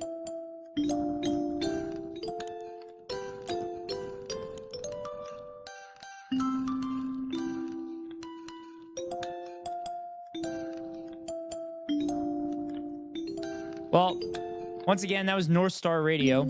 I highly free Palestine. Hell yes, North Star. Yes. Highly recommend this channel. It is literally hilarious. Particularly the Hassan Piker Socialist or Grifter video, which we're going to watch now. Because it's really fucking funny. And it's straight up bait for anybody that hates Hassan. So it's great. S-Cow, if you got to head out and go to bed, no problem, man. I appreciate you popping in stream. I appreciate you being here. I always appreciate you being here. I also appreciate you for introducing me to Rosie so that I could get cool emotes or have her make me cool emotes and shit. I'm going to make like a tree and get out of here. S-Cow, that wasn't a good joke. Buddy, the cringe is probably the reason that you said it like that. It's a great joke. I mean, it's not. It's a cringe joke. But I hope you have a good night of you get a restful sleep. And if not, it's a quote from a movie. Yeah, I know. But the joke is you're gonna make like a tree and leave. But yes, S-Cow, I hope you get a restful sleep so we can do some hell diving tomorrow night with Keko. Because I'm not scheduled for work. You sound like a fool when you say it wrong. Yeah, you do sound like a fool, and that's the cringe part, S-Cow, which is what makes it funny. But anyway, yeah, go check out North Star Radio. We're gonna watch this one. This one's funny. I wanted to go into Helldivers, but I want to watch this video because it's straight gas. And North Star Radio gets it. Not a Biff Tannen fan, I see. Yes. No, I knew it was a movie reference. I couldn't pinpoint exactly which movie it was. But I knew it was a movie reference. Anyway, S-Cow, I appreciate you being in stream.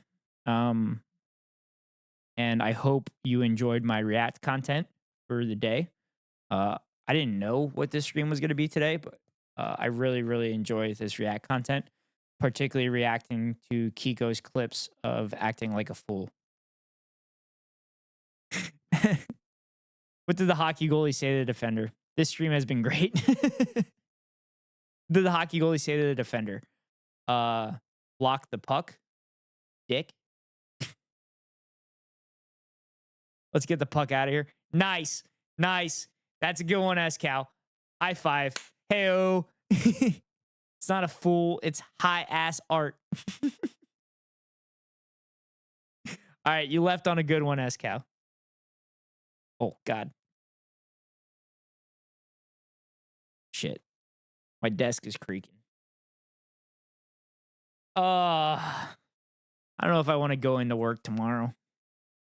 I might just edit video tomorrow and rearrange my desk for my third monitor, which should be coming next week, which I'd rather have the day off for that so I can get it directly from the mail. Anyway, let's watch Is Hassan Piker a Fake Socialist? Because it's straight up hilarious.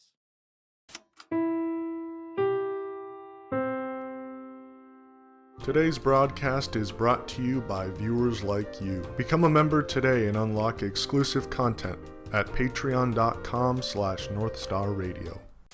Hassan Piker, that rich Hollywood socialist who just can't seem to stay out of trouble. The radical left seems to be getting more depraved every day. Now, the latest display, the Young Turks contributor, Hassan Piker, going on this vulgar rant, mocking wounded war vet Congressman Dan Crenshaw. He's found himself once again in some very hot water.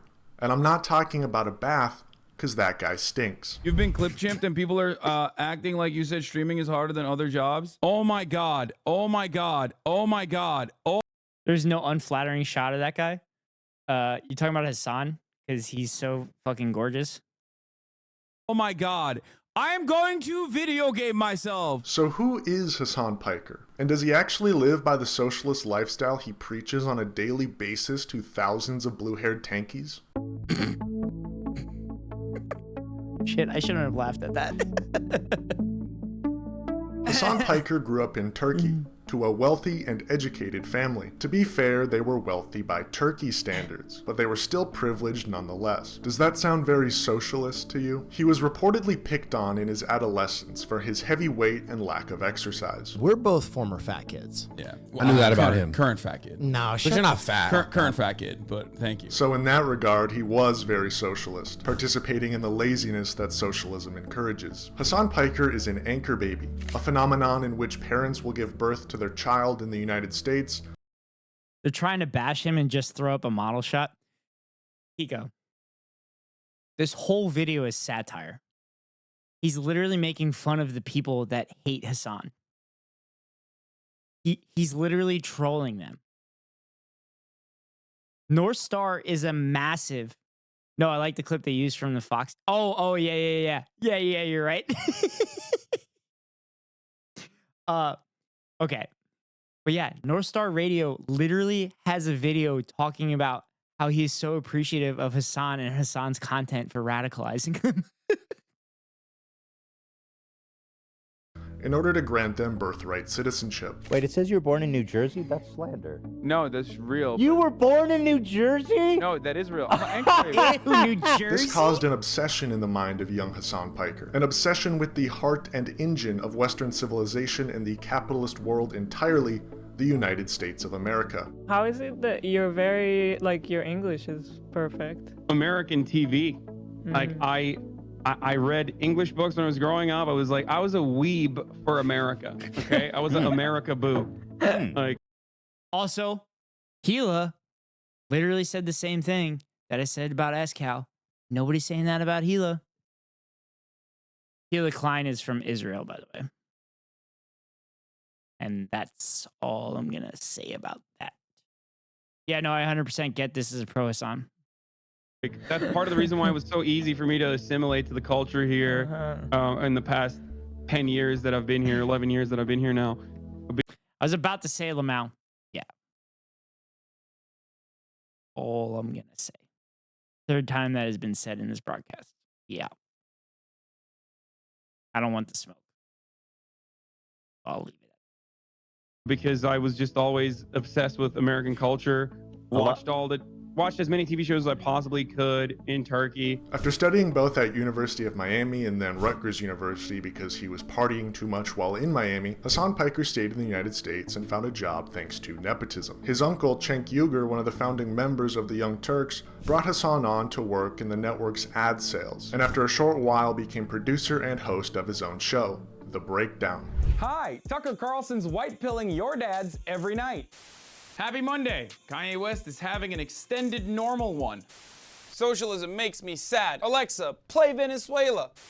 Hassan Piker soon garnered a fan base of his own, who coined the infamous nickname Woke Bay. Was that good, guys? Okay, not enough hashtag use.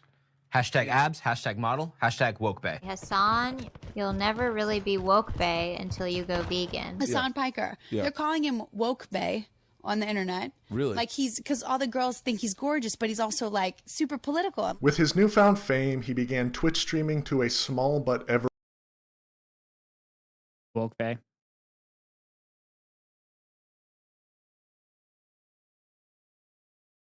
I'm coming for you.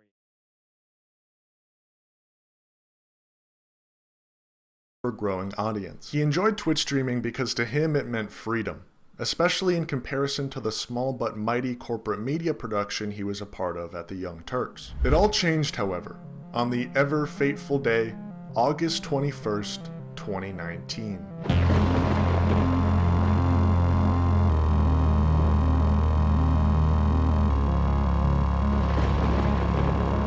I may have to mute part of this.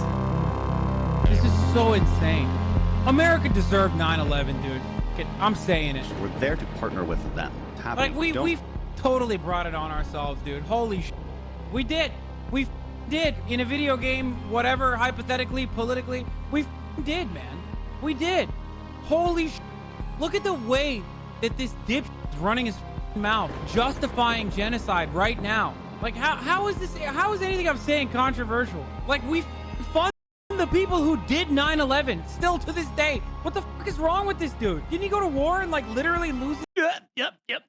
That's the part I gotta skip. the part that he got banned for. Gotta skip that part. I hope. Oh God, no! Shit.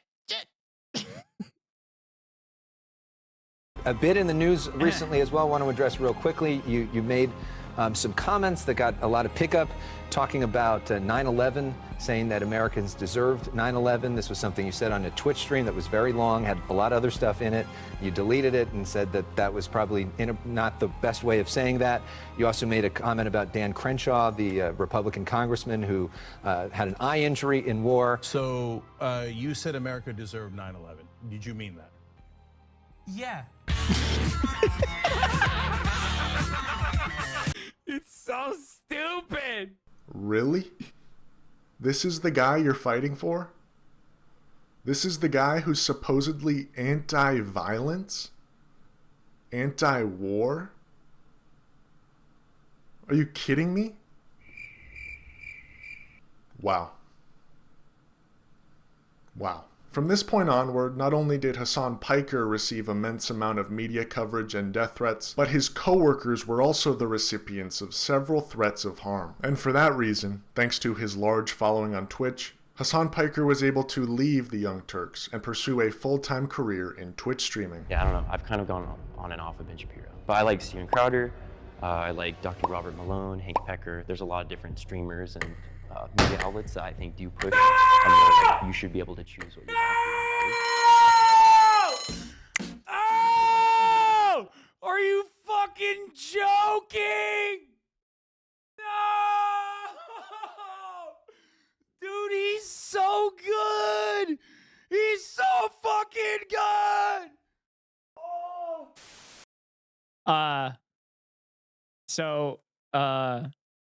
Kiko, I sent you on Discord what he said that got himself banned. And the part that I was trying to skip.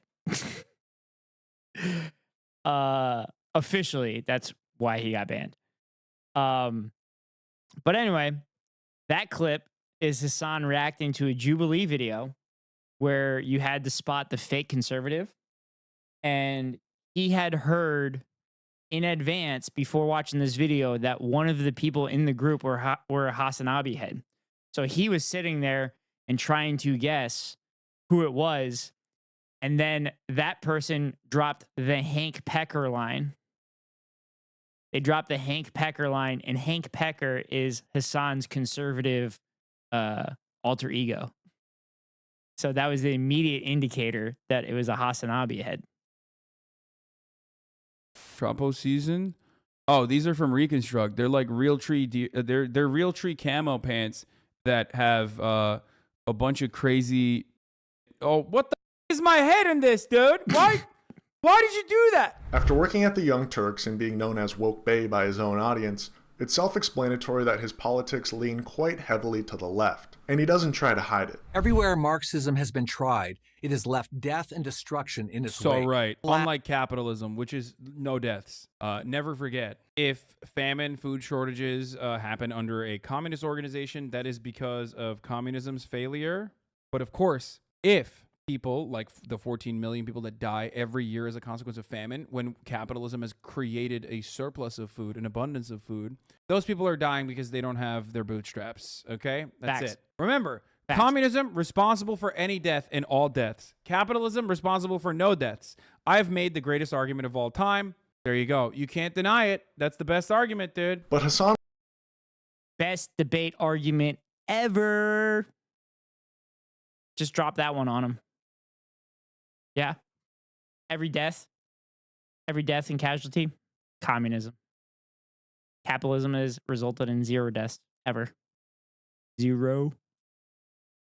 Hassan wasn't always upfront about his political leanings, even going as far as to purposefully leave out terms like socialism or communism when talking about his politics. Do you use the word liberal? I'm not even sure how to describe it. Yeah, I wouldn't even consider. I don't consider myself a liberal, but in the American political lexicon, I guess like I'm super liberal. That's what they. That's what Americans think liberalism is. Like the more left you are, the more liberal you are. Even though there is a genuine distinction between the leftist and the liberal, but yeah, I'm progressive. I guess that's the catch-all term. I like progressive. Yeah. Notice how I'm fucking hiding? Oh my God. God, I should have just kept it going, man. I should have just kept saying to everybody, oh, I'm just a fucking, I don't know what I am. Don't worry about it. Just listen to what I'm saying. Oh, God. It's just like immediately. First of all, it is not a mark of shame to be a socialist, okay? I do not believe that. No, I wasn't shy about it. I just knew that, like, that automatically closes so many doors for people because of the infinite amount of Red Scare propaganda. Yep. People are positioned against it like they still have an existing socialism out there that they hate. So why would he hide this? Some might argue that he was doing so in order to garner a larger fan base and audience, because terms like socialism may be off-putting to someone who might otherwise agree with his analysis, having not heard the term socialism. Or he's simply trying to hide his politics, because the lifestyle he's been living ever since entering the United States, the engine of the capitalist world, has been nothing but lavish luxury and fame. Dr. Gaines, what's up? Welcome back to the broadcast. We're just doing React content for the day. Finishing up this video, and then I think we're going to be spreading some democracy later. But welcome back to the broadcast.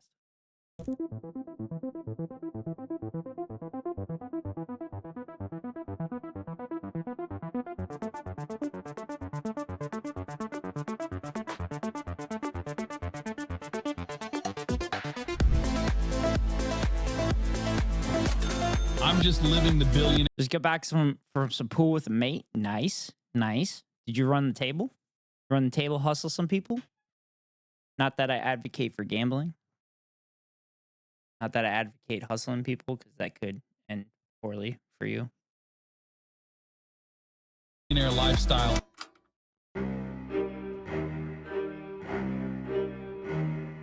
Hassan Piker has a history of hypocrisy, and his latest scandal is no exception, where he likened Twitch streaming to the hardest job in the world?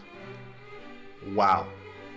We'll touch on that in a little bit. As mentioned earlier, Hassan Piker, an outspoken, peace-loving anti-fascist, the ultimate oxymoron, had some choice words to say about 9/11 to a decorated war veteran. What the fuck is wrong with this dude? Didn't he go to war and like literally lose his eye?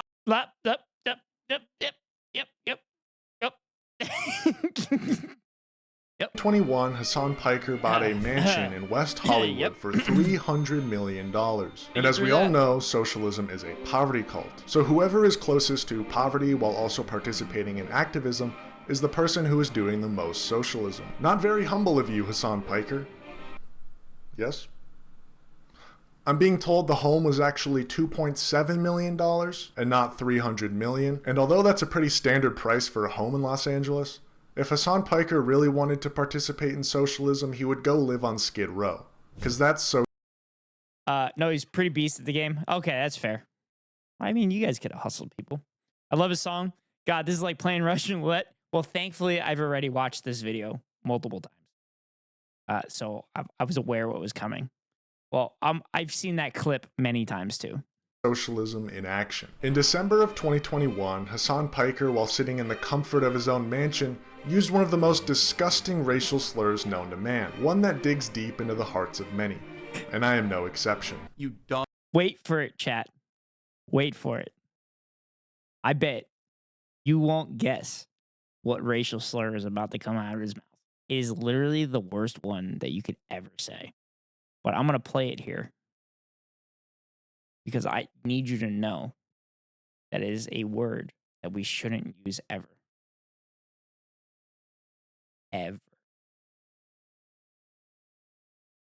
Crap. I think we're gonna have to bleep that. Language like that will not be tolerated here on North Star Radio. This is a family-friendly broadcast. In early 2022, Hassan Piker purchased a $200,000 Porsche. Now, as we all know, the Venn diagram of socialists and folks on the spectrum is damn near a circle. And what do these two groups have in common?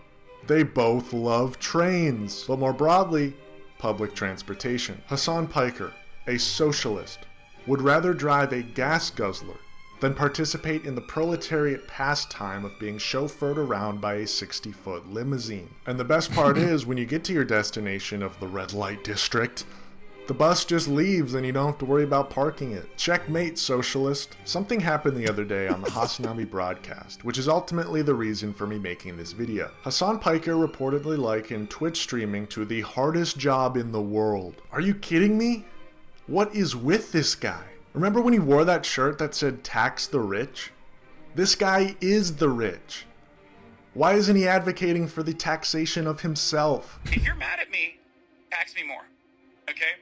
Tax people in my income bracket more. The dangers of technology, folks. That was the most obvious AI video if I've ever seen one. And I haven't. Alright, here we have it. Here is the #1 Twitch streamer in viewership and paid memberships, admitting to the world that he thinks his job is the hardest in the world compared to all other occupations. Twitch streaming is the hardest, most difficult, most dangerous job in the world. There we have it, folks. Hassan Piker is not a real socialist. The system that he preaches day in and day out that he cannot even follow. We actually have a full clip of the incident as it took place. Here it is. Yes, a real job can be gruesome. A real job can make you very tired, but a real job doesn't suck the soul out of you. You know what I mean? In the same way that 9 hours of streaming absolutely will. No. Social battery wise, unless you're in retail, it's very different. You're out of touch. I'm going to die, dude. There's motherfuckers who are accountants in here and they're misunderstanding what I'm saying. Gotta love saltines. Isn't XQC the biggest? Never seen these people. XQC is no longer the biggest. XQC was the biggest at one point, but prior to XQC becoming the biggest, Hassan had the most Twitch subscriptions on the platform. I believe Kai Cenat and Jinxie are the biggest streamers on Twitch at the moment. Their content is it's pretty great and high energy, so I can understand why they're doing so well.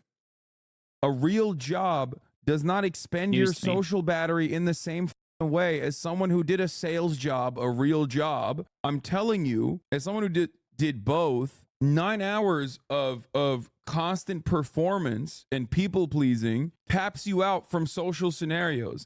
After 9 hours of that, I could probably do physical labor. It would not bother me, but I can't do more social.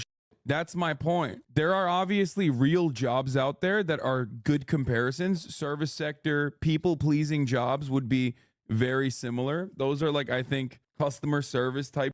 But like if you're an accountant or if you're even like in sales, my interactions with clients was limited, way more limited than like constantly having to do this for 9 hours with like a back and forth interaction for 9 hours. That's what like sucks your social battery and you just tap out after it. Dave, are you kidding me? We did this whole story based on a false clip. I put pants on for nothing.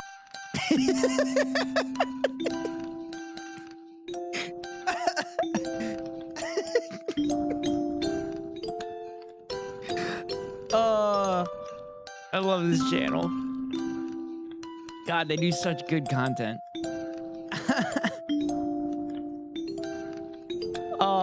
Chat, I think it's time to spread democracy. That concludes the react portion of the stream. I hope you all enjoyed it. Dr. Gaines, I know you got in here a little bit later, but we are going to spread democracy and drop freedom on them damn bugs and those automatons and such. But that will be happening after I take a brief break because I have to use the restroom. So, and by break, I mean it's time for the 3-minute ad break because it's the top of the hour. So at the top of every hour, I run a 3-minute ad break to avoid pre-roll ads for any new viewers. You can miss the ads by getting a $5 subscription.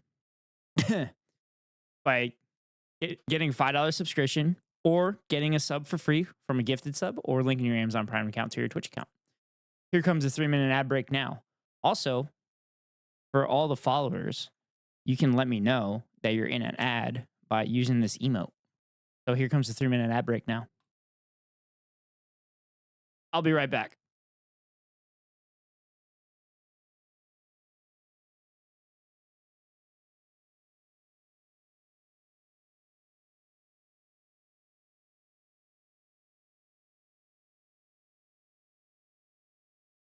A good night right there. Merci, Kasha. Want a break from the ads? You guys are mad. You guys are super mad. I'm sorry. I already suck with everything that goes with PC first of all, and even worse when it's in English. Oh, you motherfuckers! No! You gotta take my fucking. I mean, we're saved. We're saved. Let's hope. Let's hope we're not gonna miss. We're not gonna miss a restart. I would fucking suck though. I really don't want to miss it. So we're gonna. Yeah, yeah.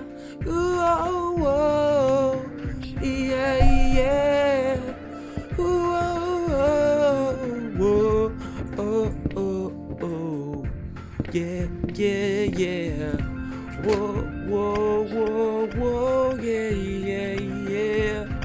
Yeah, yeah, yeah. Ooh, oh, oh, oh.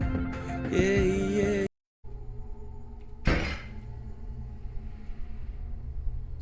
I have to leave you behind, man. Because we got a quota. And they don't care about us.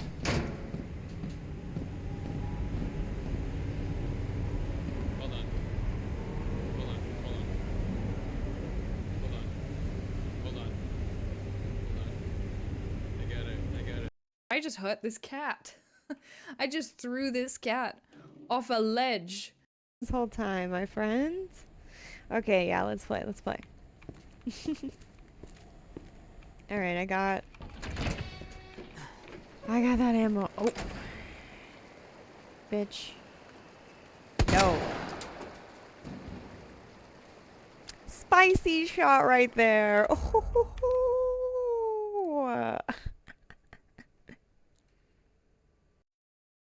All right, chat. I am back. I am back. I'm ready to go. I'm ready to spread democracy. I hope you enjoyed those clips from all those content creators. I follow all of them, and I'm a regular viewer of most of their streams, if not all of them. And by most of them, I mean, there's a couple of them I've only popped in from time to time because I've been busy with my own stream or whatever. But I'm always lurking in somebody's chat while I'm streaming. And you all should do the same for anybody and everybody. But that being said, I need to launch Helldivers. This is going to be a preview of stream tomorrow because Kiko in chat, the moderator within my chat, I saw nothing but ads. Oh, I'm sorry, Dr. Gaines. But feel free to take a look at any of those content creators that I gave shout outs to and check out some of their content. Yeah, Dr. Gaines, you can use the emote now to let me know when you're out of when you're in the ad. So whenever I'm talking and you get stuck behind an ad, I'll know that you're stuck behind there. That is one of the new emotes that we now have. Yeah, once again, done by Rosie.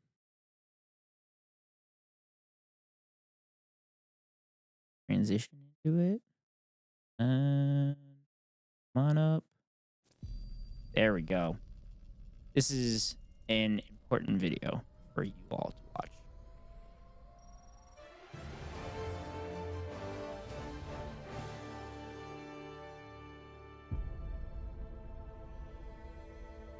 Super Earth, our home. Prosperity. Liberty. Hi there. Democracy. Our way of life. Oh, hello. But freedom doesn't come free. No! Sweet liberty! No!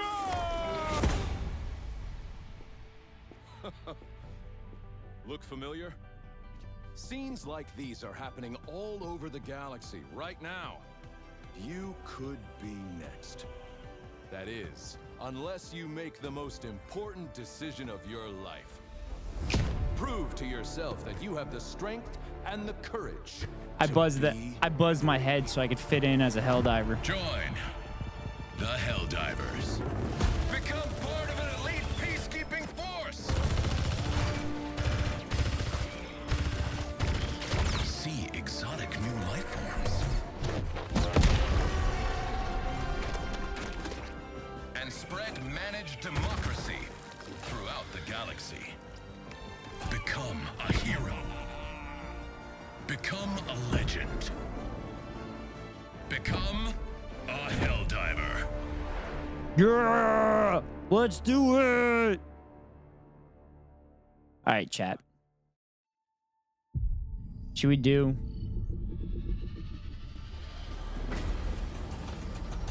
How do we want to do this? I guess we'll start on like a medium mode.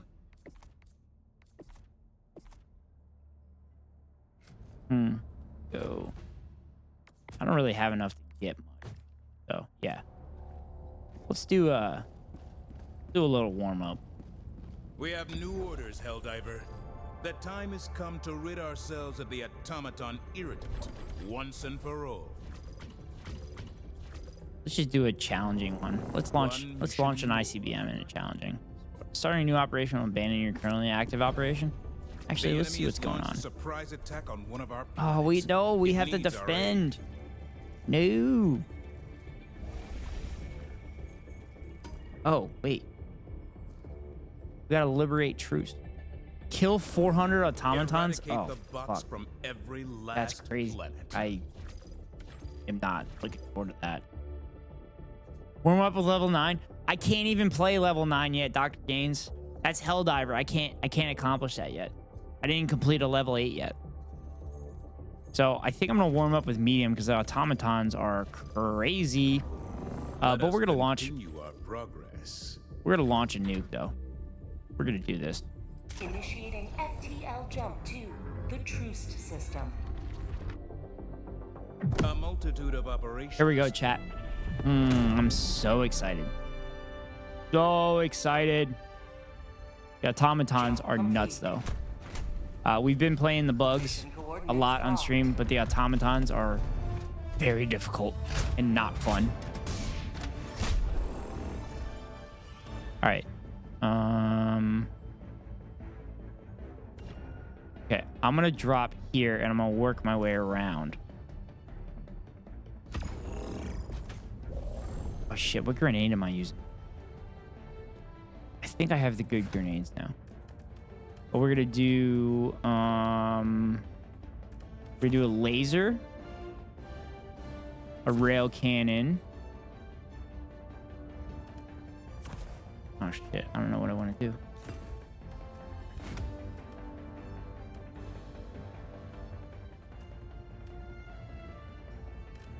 I need to get rid of one of these. Allied destroyer has joined squadron. I don't know which one I want to get rid of. Engaging orbital thrusters.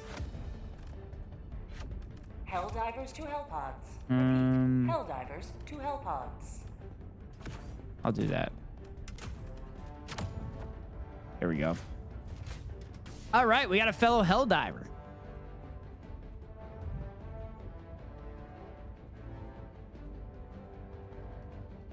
Launch initiated.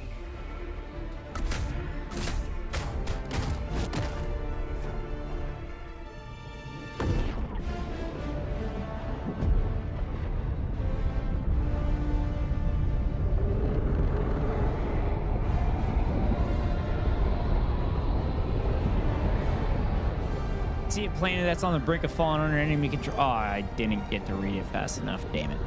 Reloading discards the remaining rounds in your magazine. Yeah, I realized that. All right, chat. We got this. We got this. This is easy. This is easy. Just launching nukes. Hunt down the automatons and secure the future of Super Earth. Okay. Allied destroyer joining squadron. Deploying Helldiver to combat zone. Yay, we got another person helping. All right, let's do this. Let's go. Let's go, let's go, let's go. See if my fingers still work. All right, dive.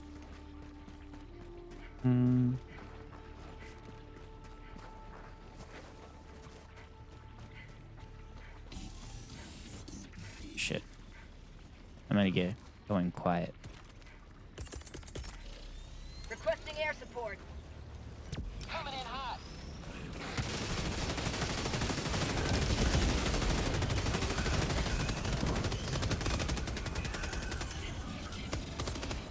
Oh, I should have got a grenade gun. I screwed up.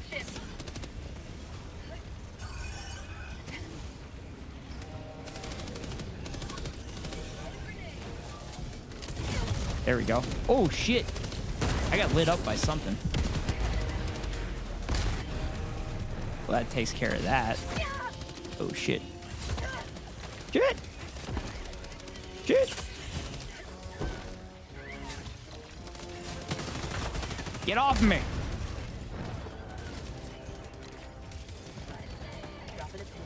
West, 200 meters. Allied destroyer joining squadron. They just need to keep moving.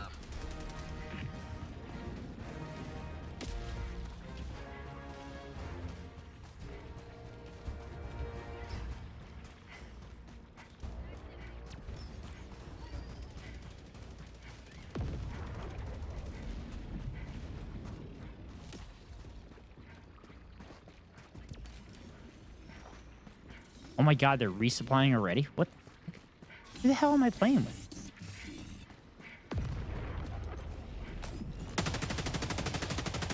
Requesting advanced weaponry.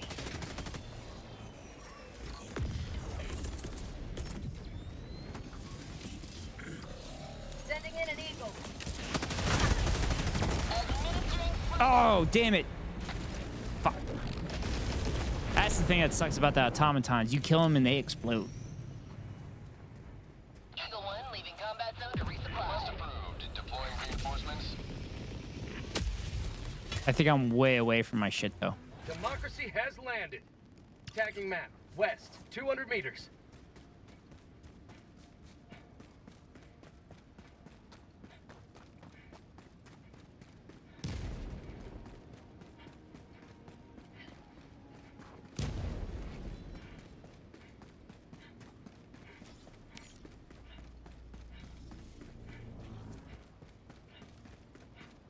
Mom.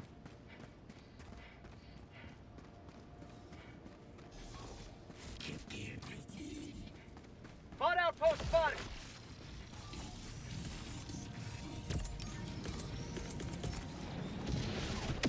Calling in orbital strike. Well, that took care of that.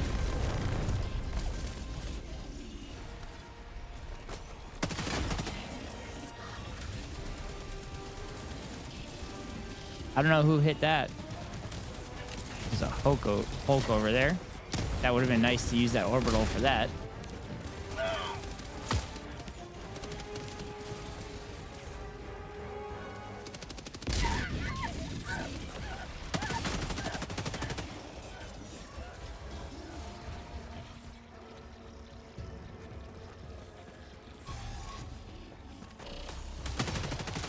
Take care of that. Calling down a sentry. Take care of that.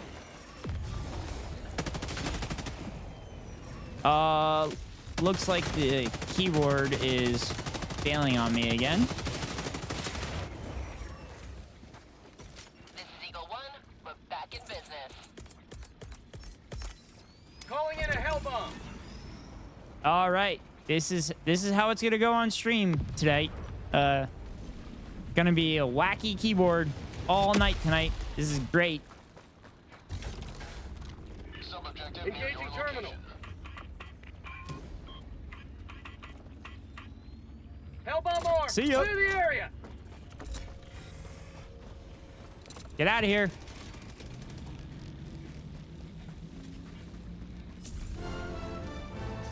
Up. One step closer to mission completion.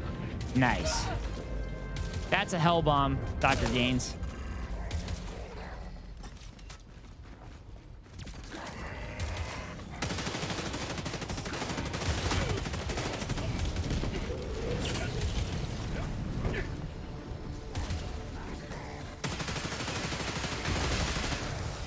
There we go.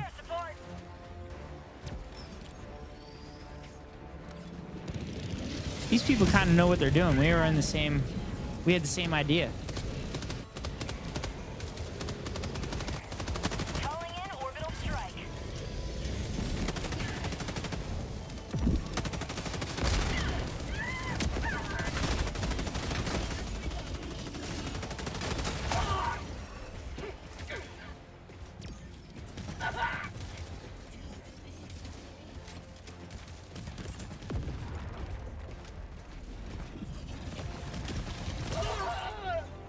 Changing ice. Shit. Can't get a shot on it.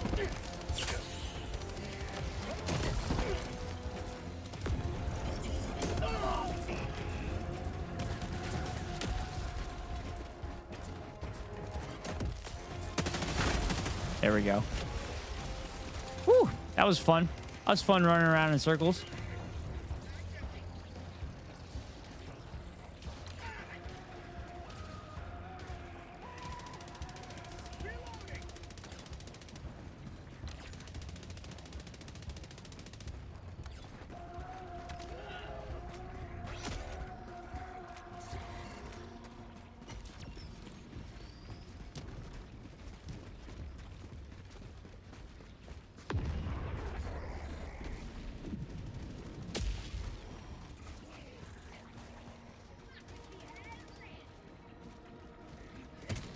Walking simulator chat.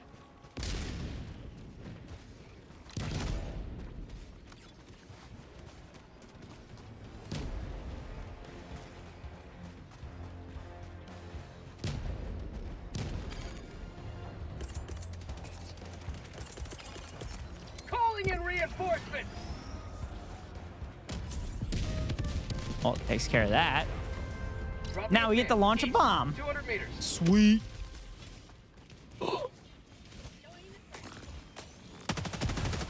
Yikes. Yikes. Yikes. Woo! Love blowing up hell bombs.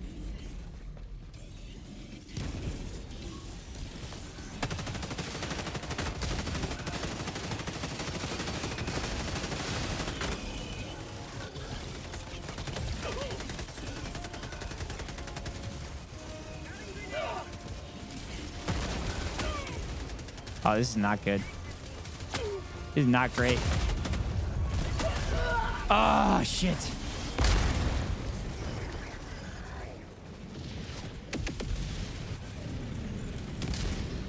Sending in an eagle. Requesting sentry. Did he just wreck himself?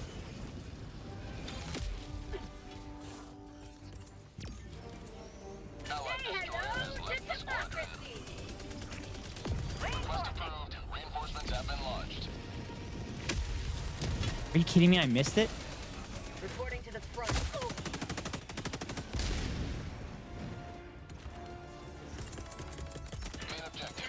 Inbound.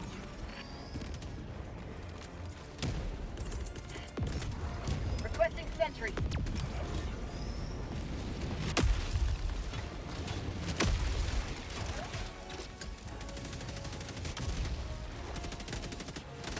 Oh my God, we're here. Oh, that sentry mortar is money. Except I definitely should have dropped it over here, though. Allied destroyer leaving squadron.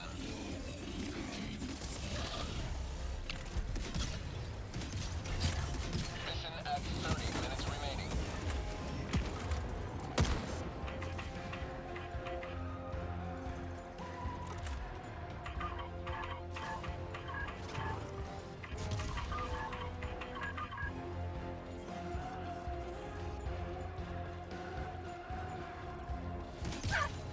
Oh, I'm the only one again. Great.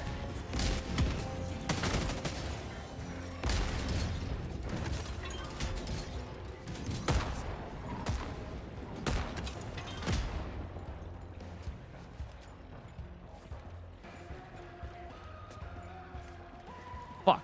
How did I end up by myself again? Did they DC or did they quit? Because honestly, if I finish this thing by myself, it'll be legit.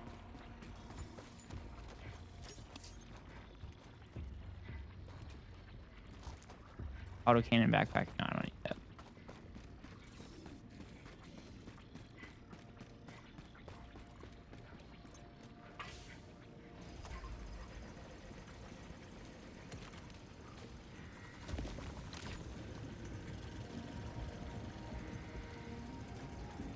Tagging map, northeast, 100 meters.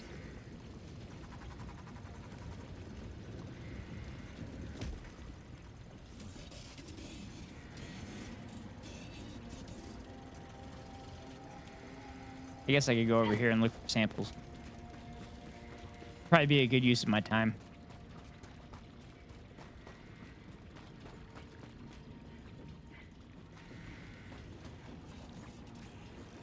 Congratulations on procreation approval for one child. May you multiply the love of democracy for generations to come.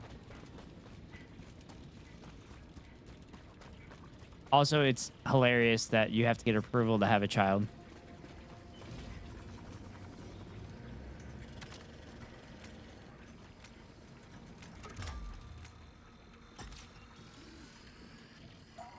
Got him. This is happening. This is happening. I'm gonna get my clip.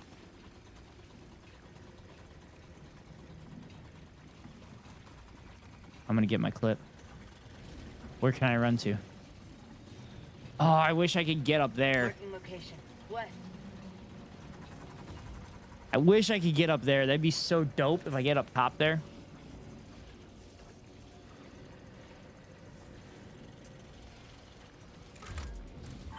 Do it! Yes!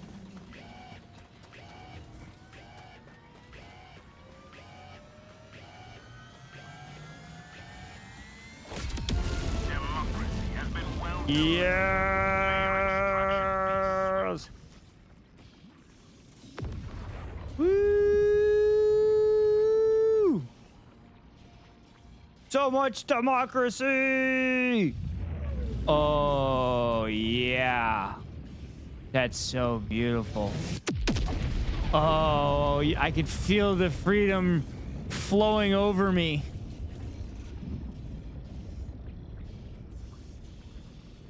Oh, yeah.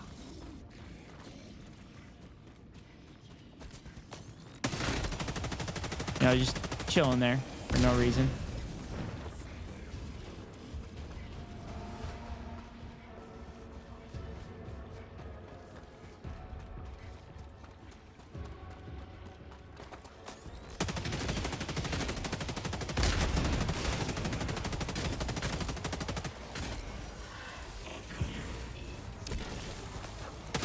Oh, that's not good.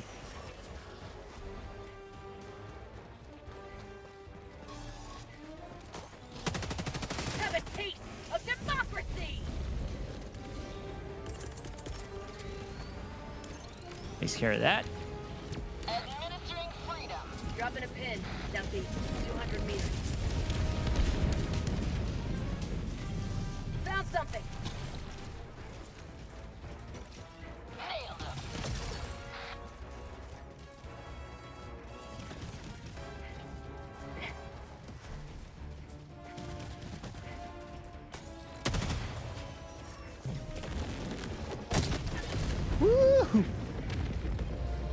Set off that hell bomb.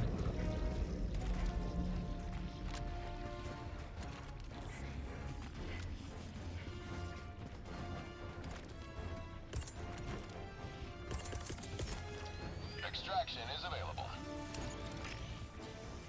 Here comes the cavalry.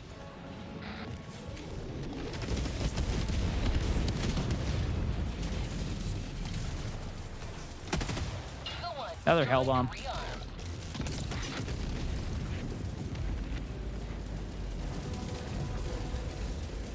Tagging map. South, 100 meters.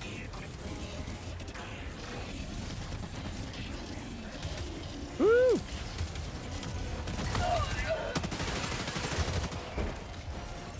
Get out of there! Get out of there!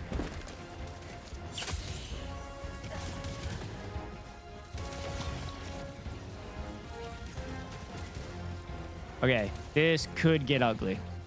Cat. I'm gonna do my best though.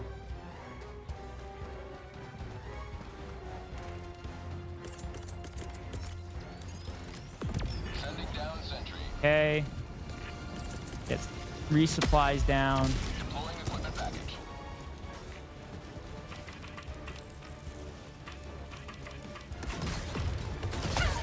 Extraction request confirmed. Shuttle inbound.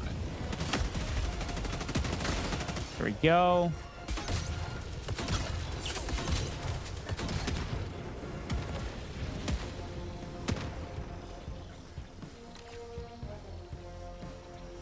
Oh shit. Dropping a pin. North, 100 meters. Sam site? Get some! Get some! Oh wait, I can't do that. T-minus 1 minute, 30 seconds. How about a nice cup of liver tea?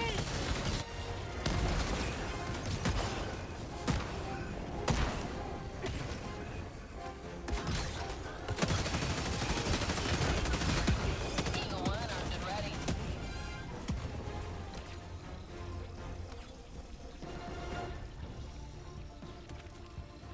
Oh, I could run over and get it, but I don't know if I want to.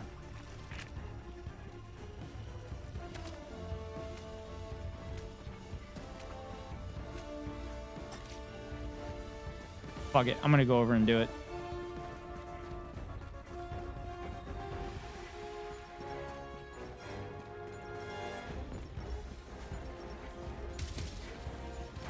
Damn it, I was here too. Annoying.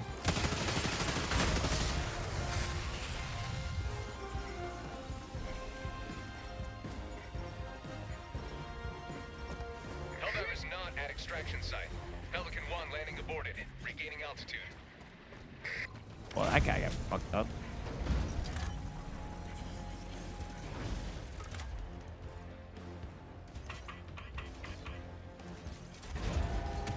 Oh, this should be easy.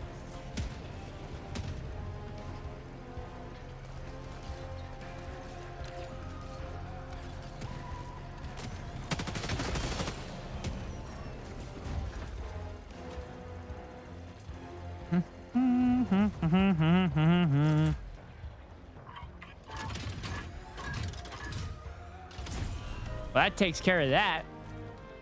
Easy money. Now I gotta do it again. I'm glad I came back for that. Oh. Yeah, you should... I guess you should kill him and avoid him. Look at all my mortars.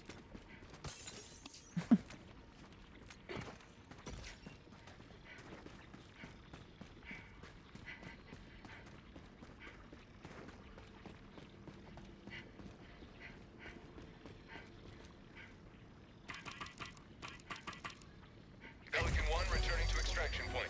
Please ensure you're inside the extraction radius.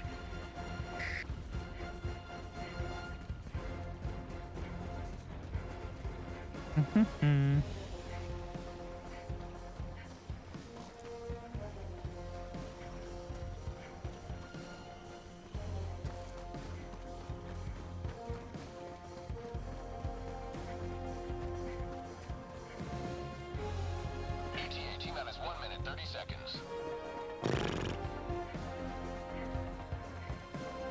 Well, that was the easy one, chat. Easy money.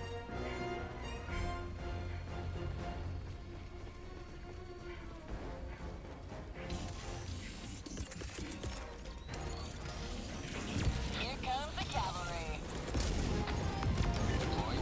For prosperity! ETA T-minus 1 minute.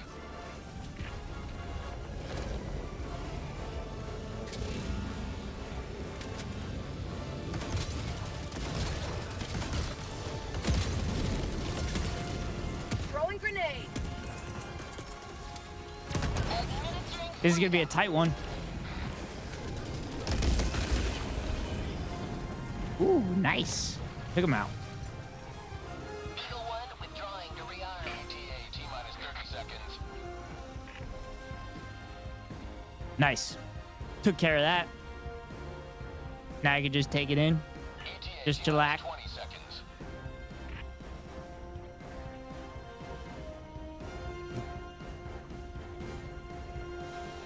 ETA T-minus 10 seconds.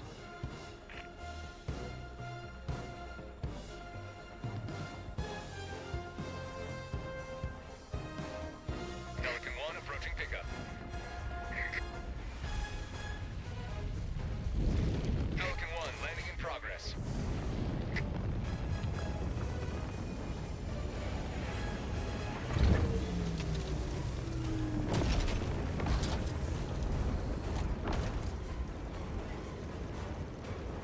Extraction complete. Yeah! We did it. We got through. We don't need them. One-man wrecking crew. That's a shame because they could have got some good experience. They could have got experience points for me. Well, not for me, but I'm just trying to get my inner Suji on. Nice.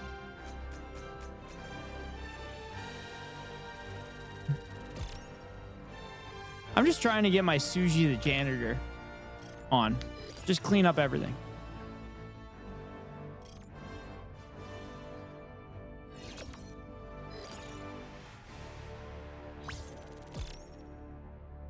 All right, this next one's gonna be nuts. I have no idea how I'm gonna get through this. I think I'm just gonna have to put a shit ton of sentries down.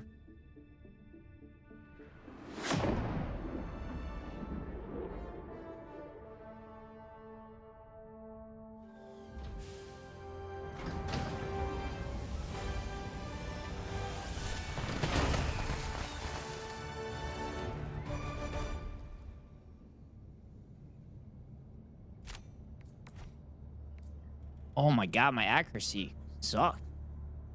Nice job down there. Hopefully the colonists will be able to recover. All right, let's do this mission then. Let's knock it out. Mission coordinates locked. Hellpods primed. Engaging orbital thrusters.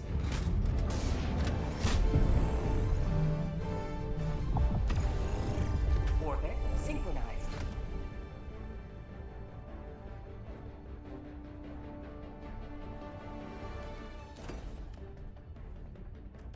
Laser, airstrike.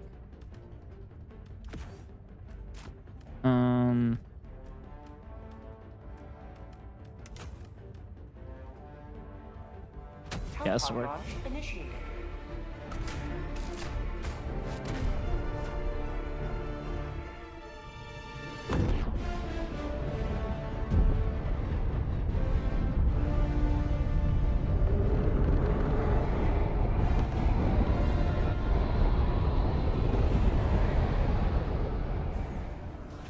The automatons flee before us. Let them find no refuge. Deploying sentry.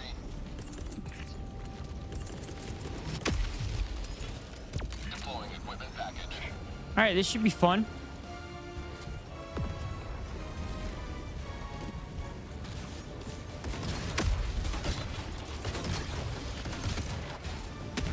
At 225, I have no idea how I'm gonna pull this off.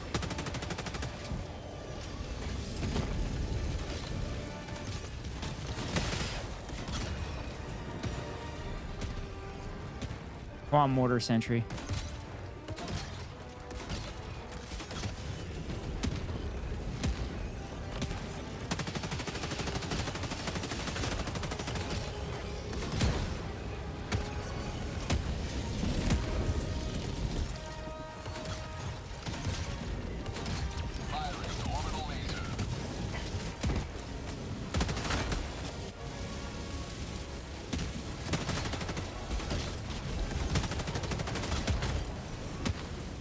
Takes care of that.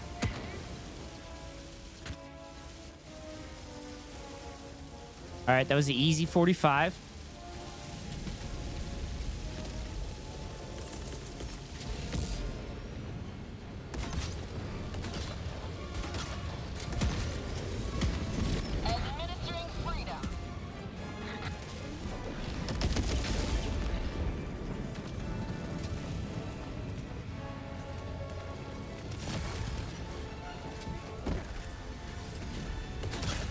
Get up! Get up and go! Come on!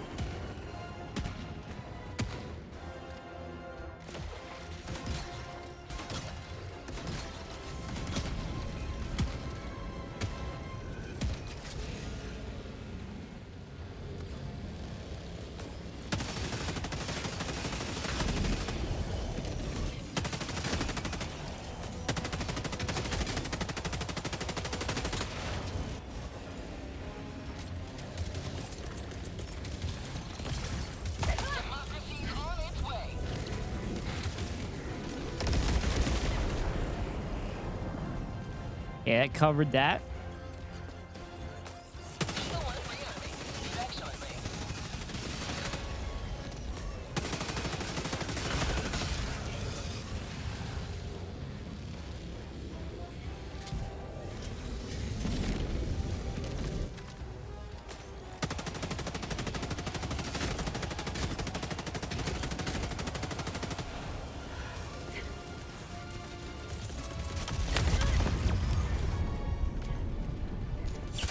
Woo. Woo, thank God for my armor. No way I would have survived that.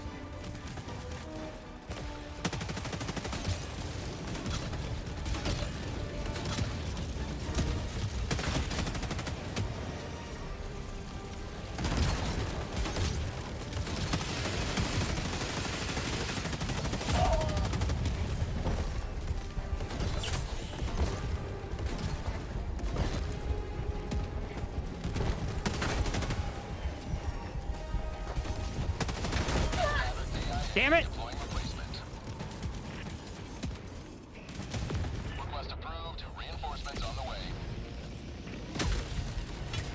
Took care of that one. Ready to liberate.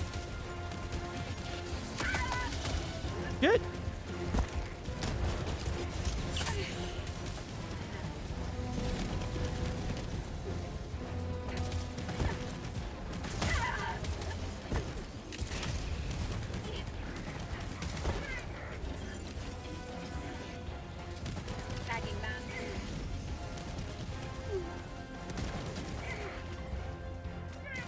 Come on, keyboard. You need to start working again.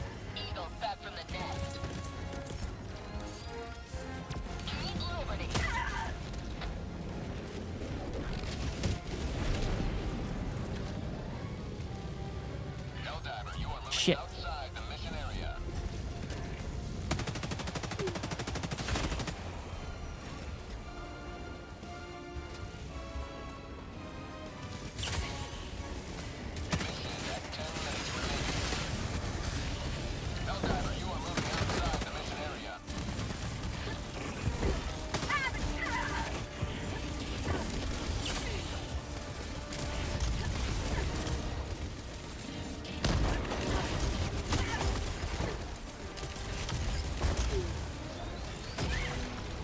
Oh, baby.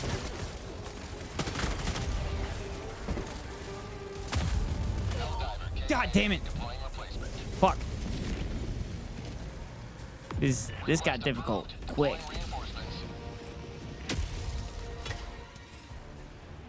Democracy has landed.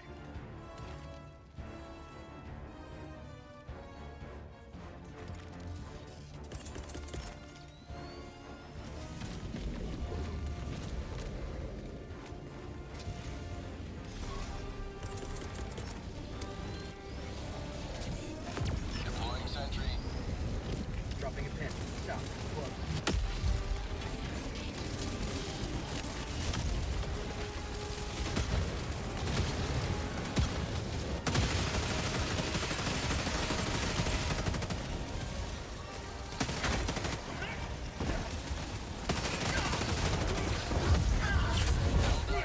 Holy shit. Warning, you are leaving the mission area. Reporting to the front.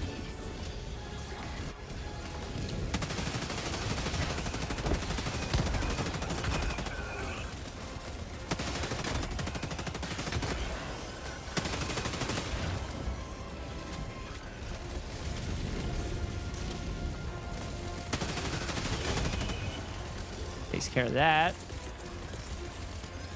That should drop a lot of them and open the door for me. Get some! Get some!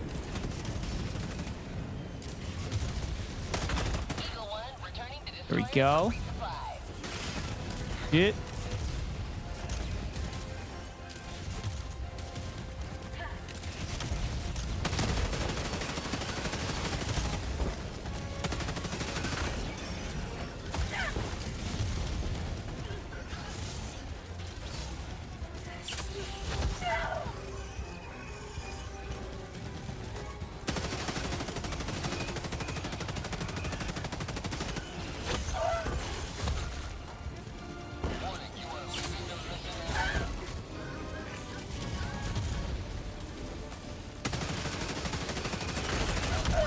Shit.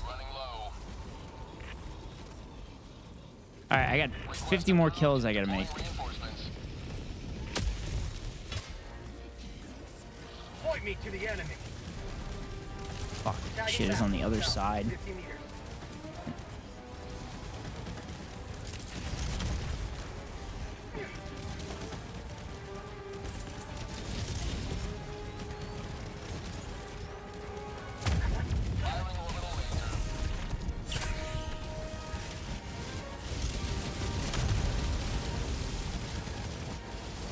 You need that laser to take out a bunch of them.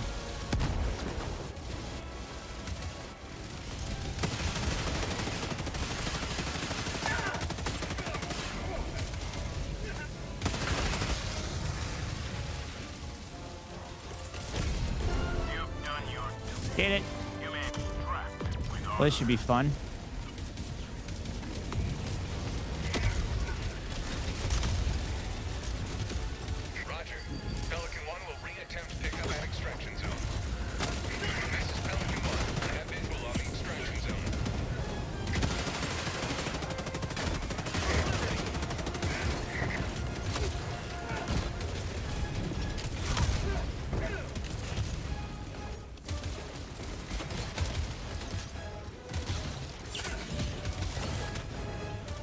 Come on, baby.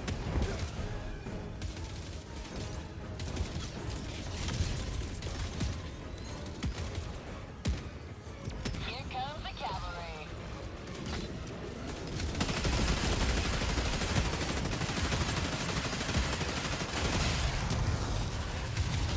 Boom, target down. Ah, damn it. Request approved. Reinforcements have been launched. Reporting to the front.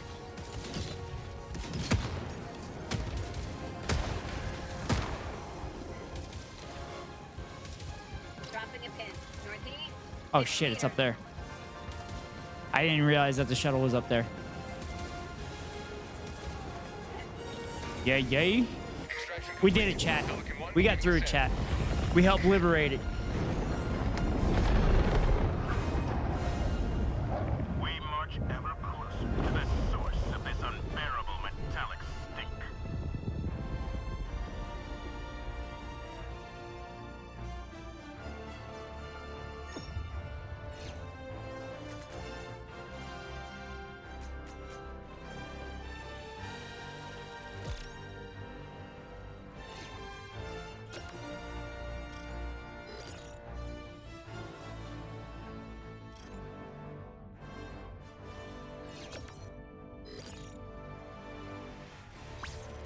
Awesome.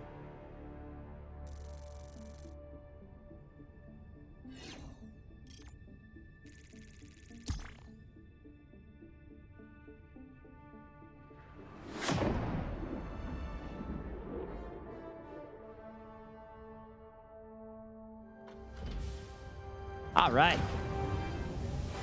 Got my daily Helldiver in. I didn't play this morning because I edited the shorts. I'm not sure what I'm going to do tomorrow. I don't know if I want to go in for work or not for like a one-day job. I don't think it's really worth it. I think I'll just work. You got the bots on the run. Or, you know, whatever they do.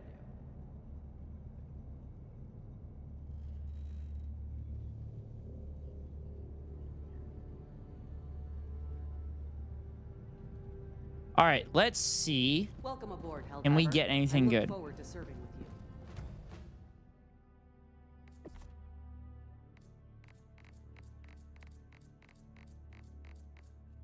you. Okay, can't get the Patriot exosuit yet. Get modules. Yeah. Oh well. Well, that's gonna be it from me. Night chat. This was a fun stream. Did React content for about 3.5 hours. It was kind of a blast. I love doing that shit. It was really a pleasure for Kiko and SCal, kind of being there, holding down the fort for everybody. But yeah, maybe I'll do that more often. But yeah, so tonight we're gonna go nice and easy here. I'm gonna send you all over to Theo, you know, tried and true. I'll say hi here too. Hi, Fairy. I'm popping in over to Theo in a second. So do you want to join in with the raid, Fairy? But I'm wrapping up stream. Did React content to start and then spread some democracy to finish up. But like I said, this is gonna be an early stream for me. But yeah. So here's the raid message. Spread that democracy, damn right. So here's the raid message for Theo when we get over there. So wherever you're at in the world, I hope everybody has a good morning, a good afternoon, and a good night. And I hope you enjoy Theo's cozy stream because it's always wonderful. Make sure you gamble. Super fun. Have a good one, everybody.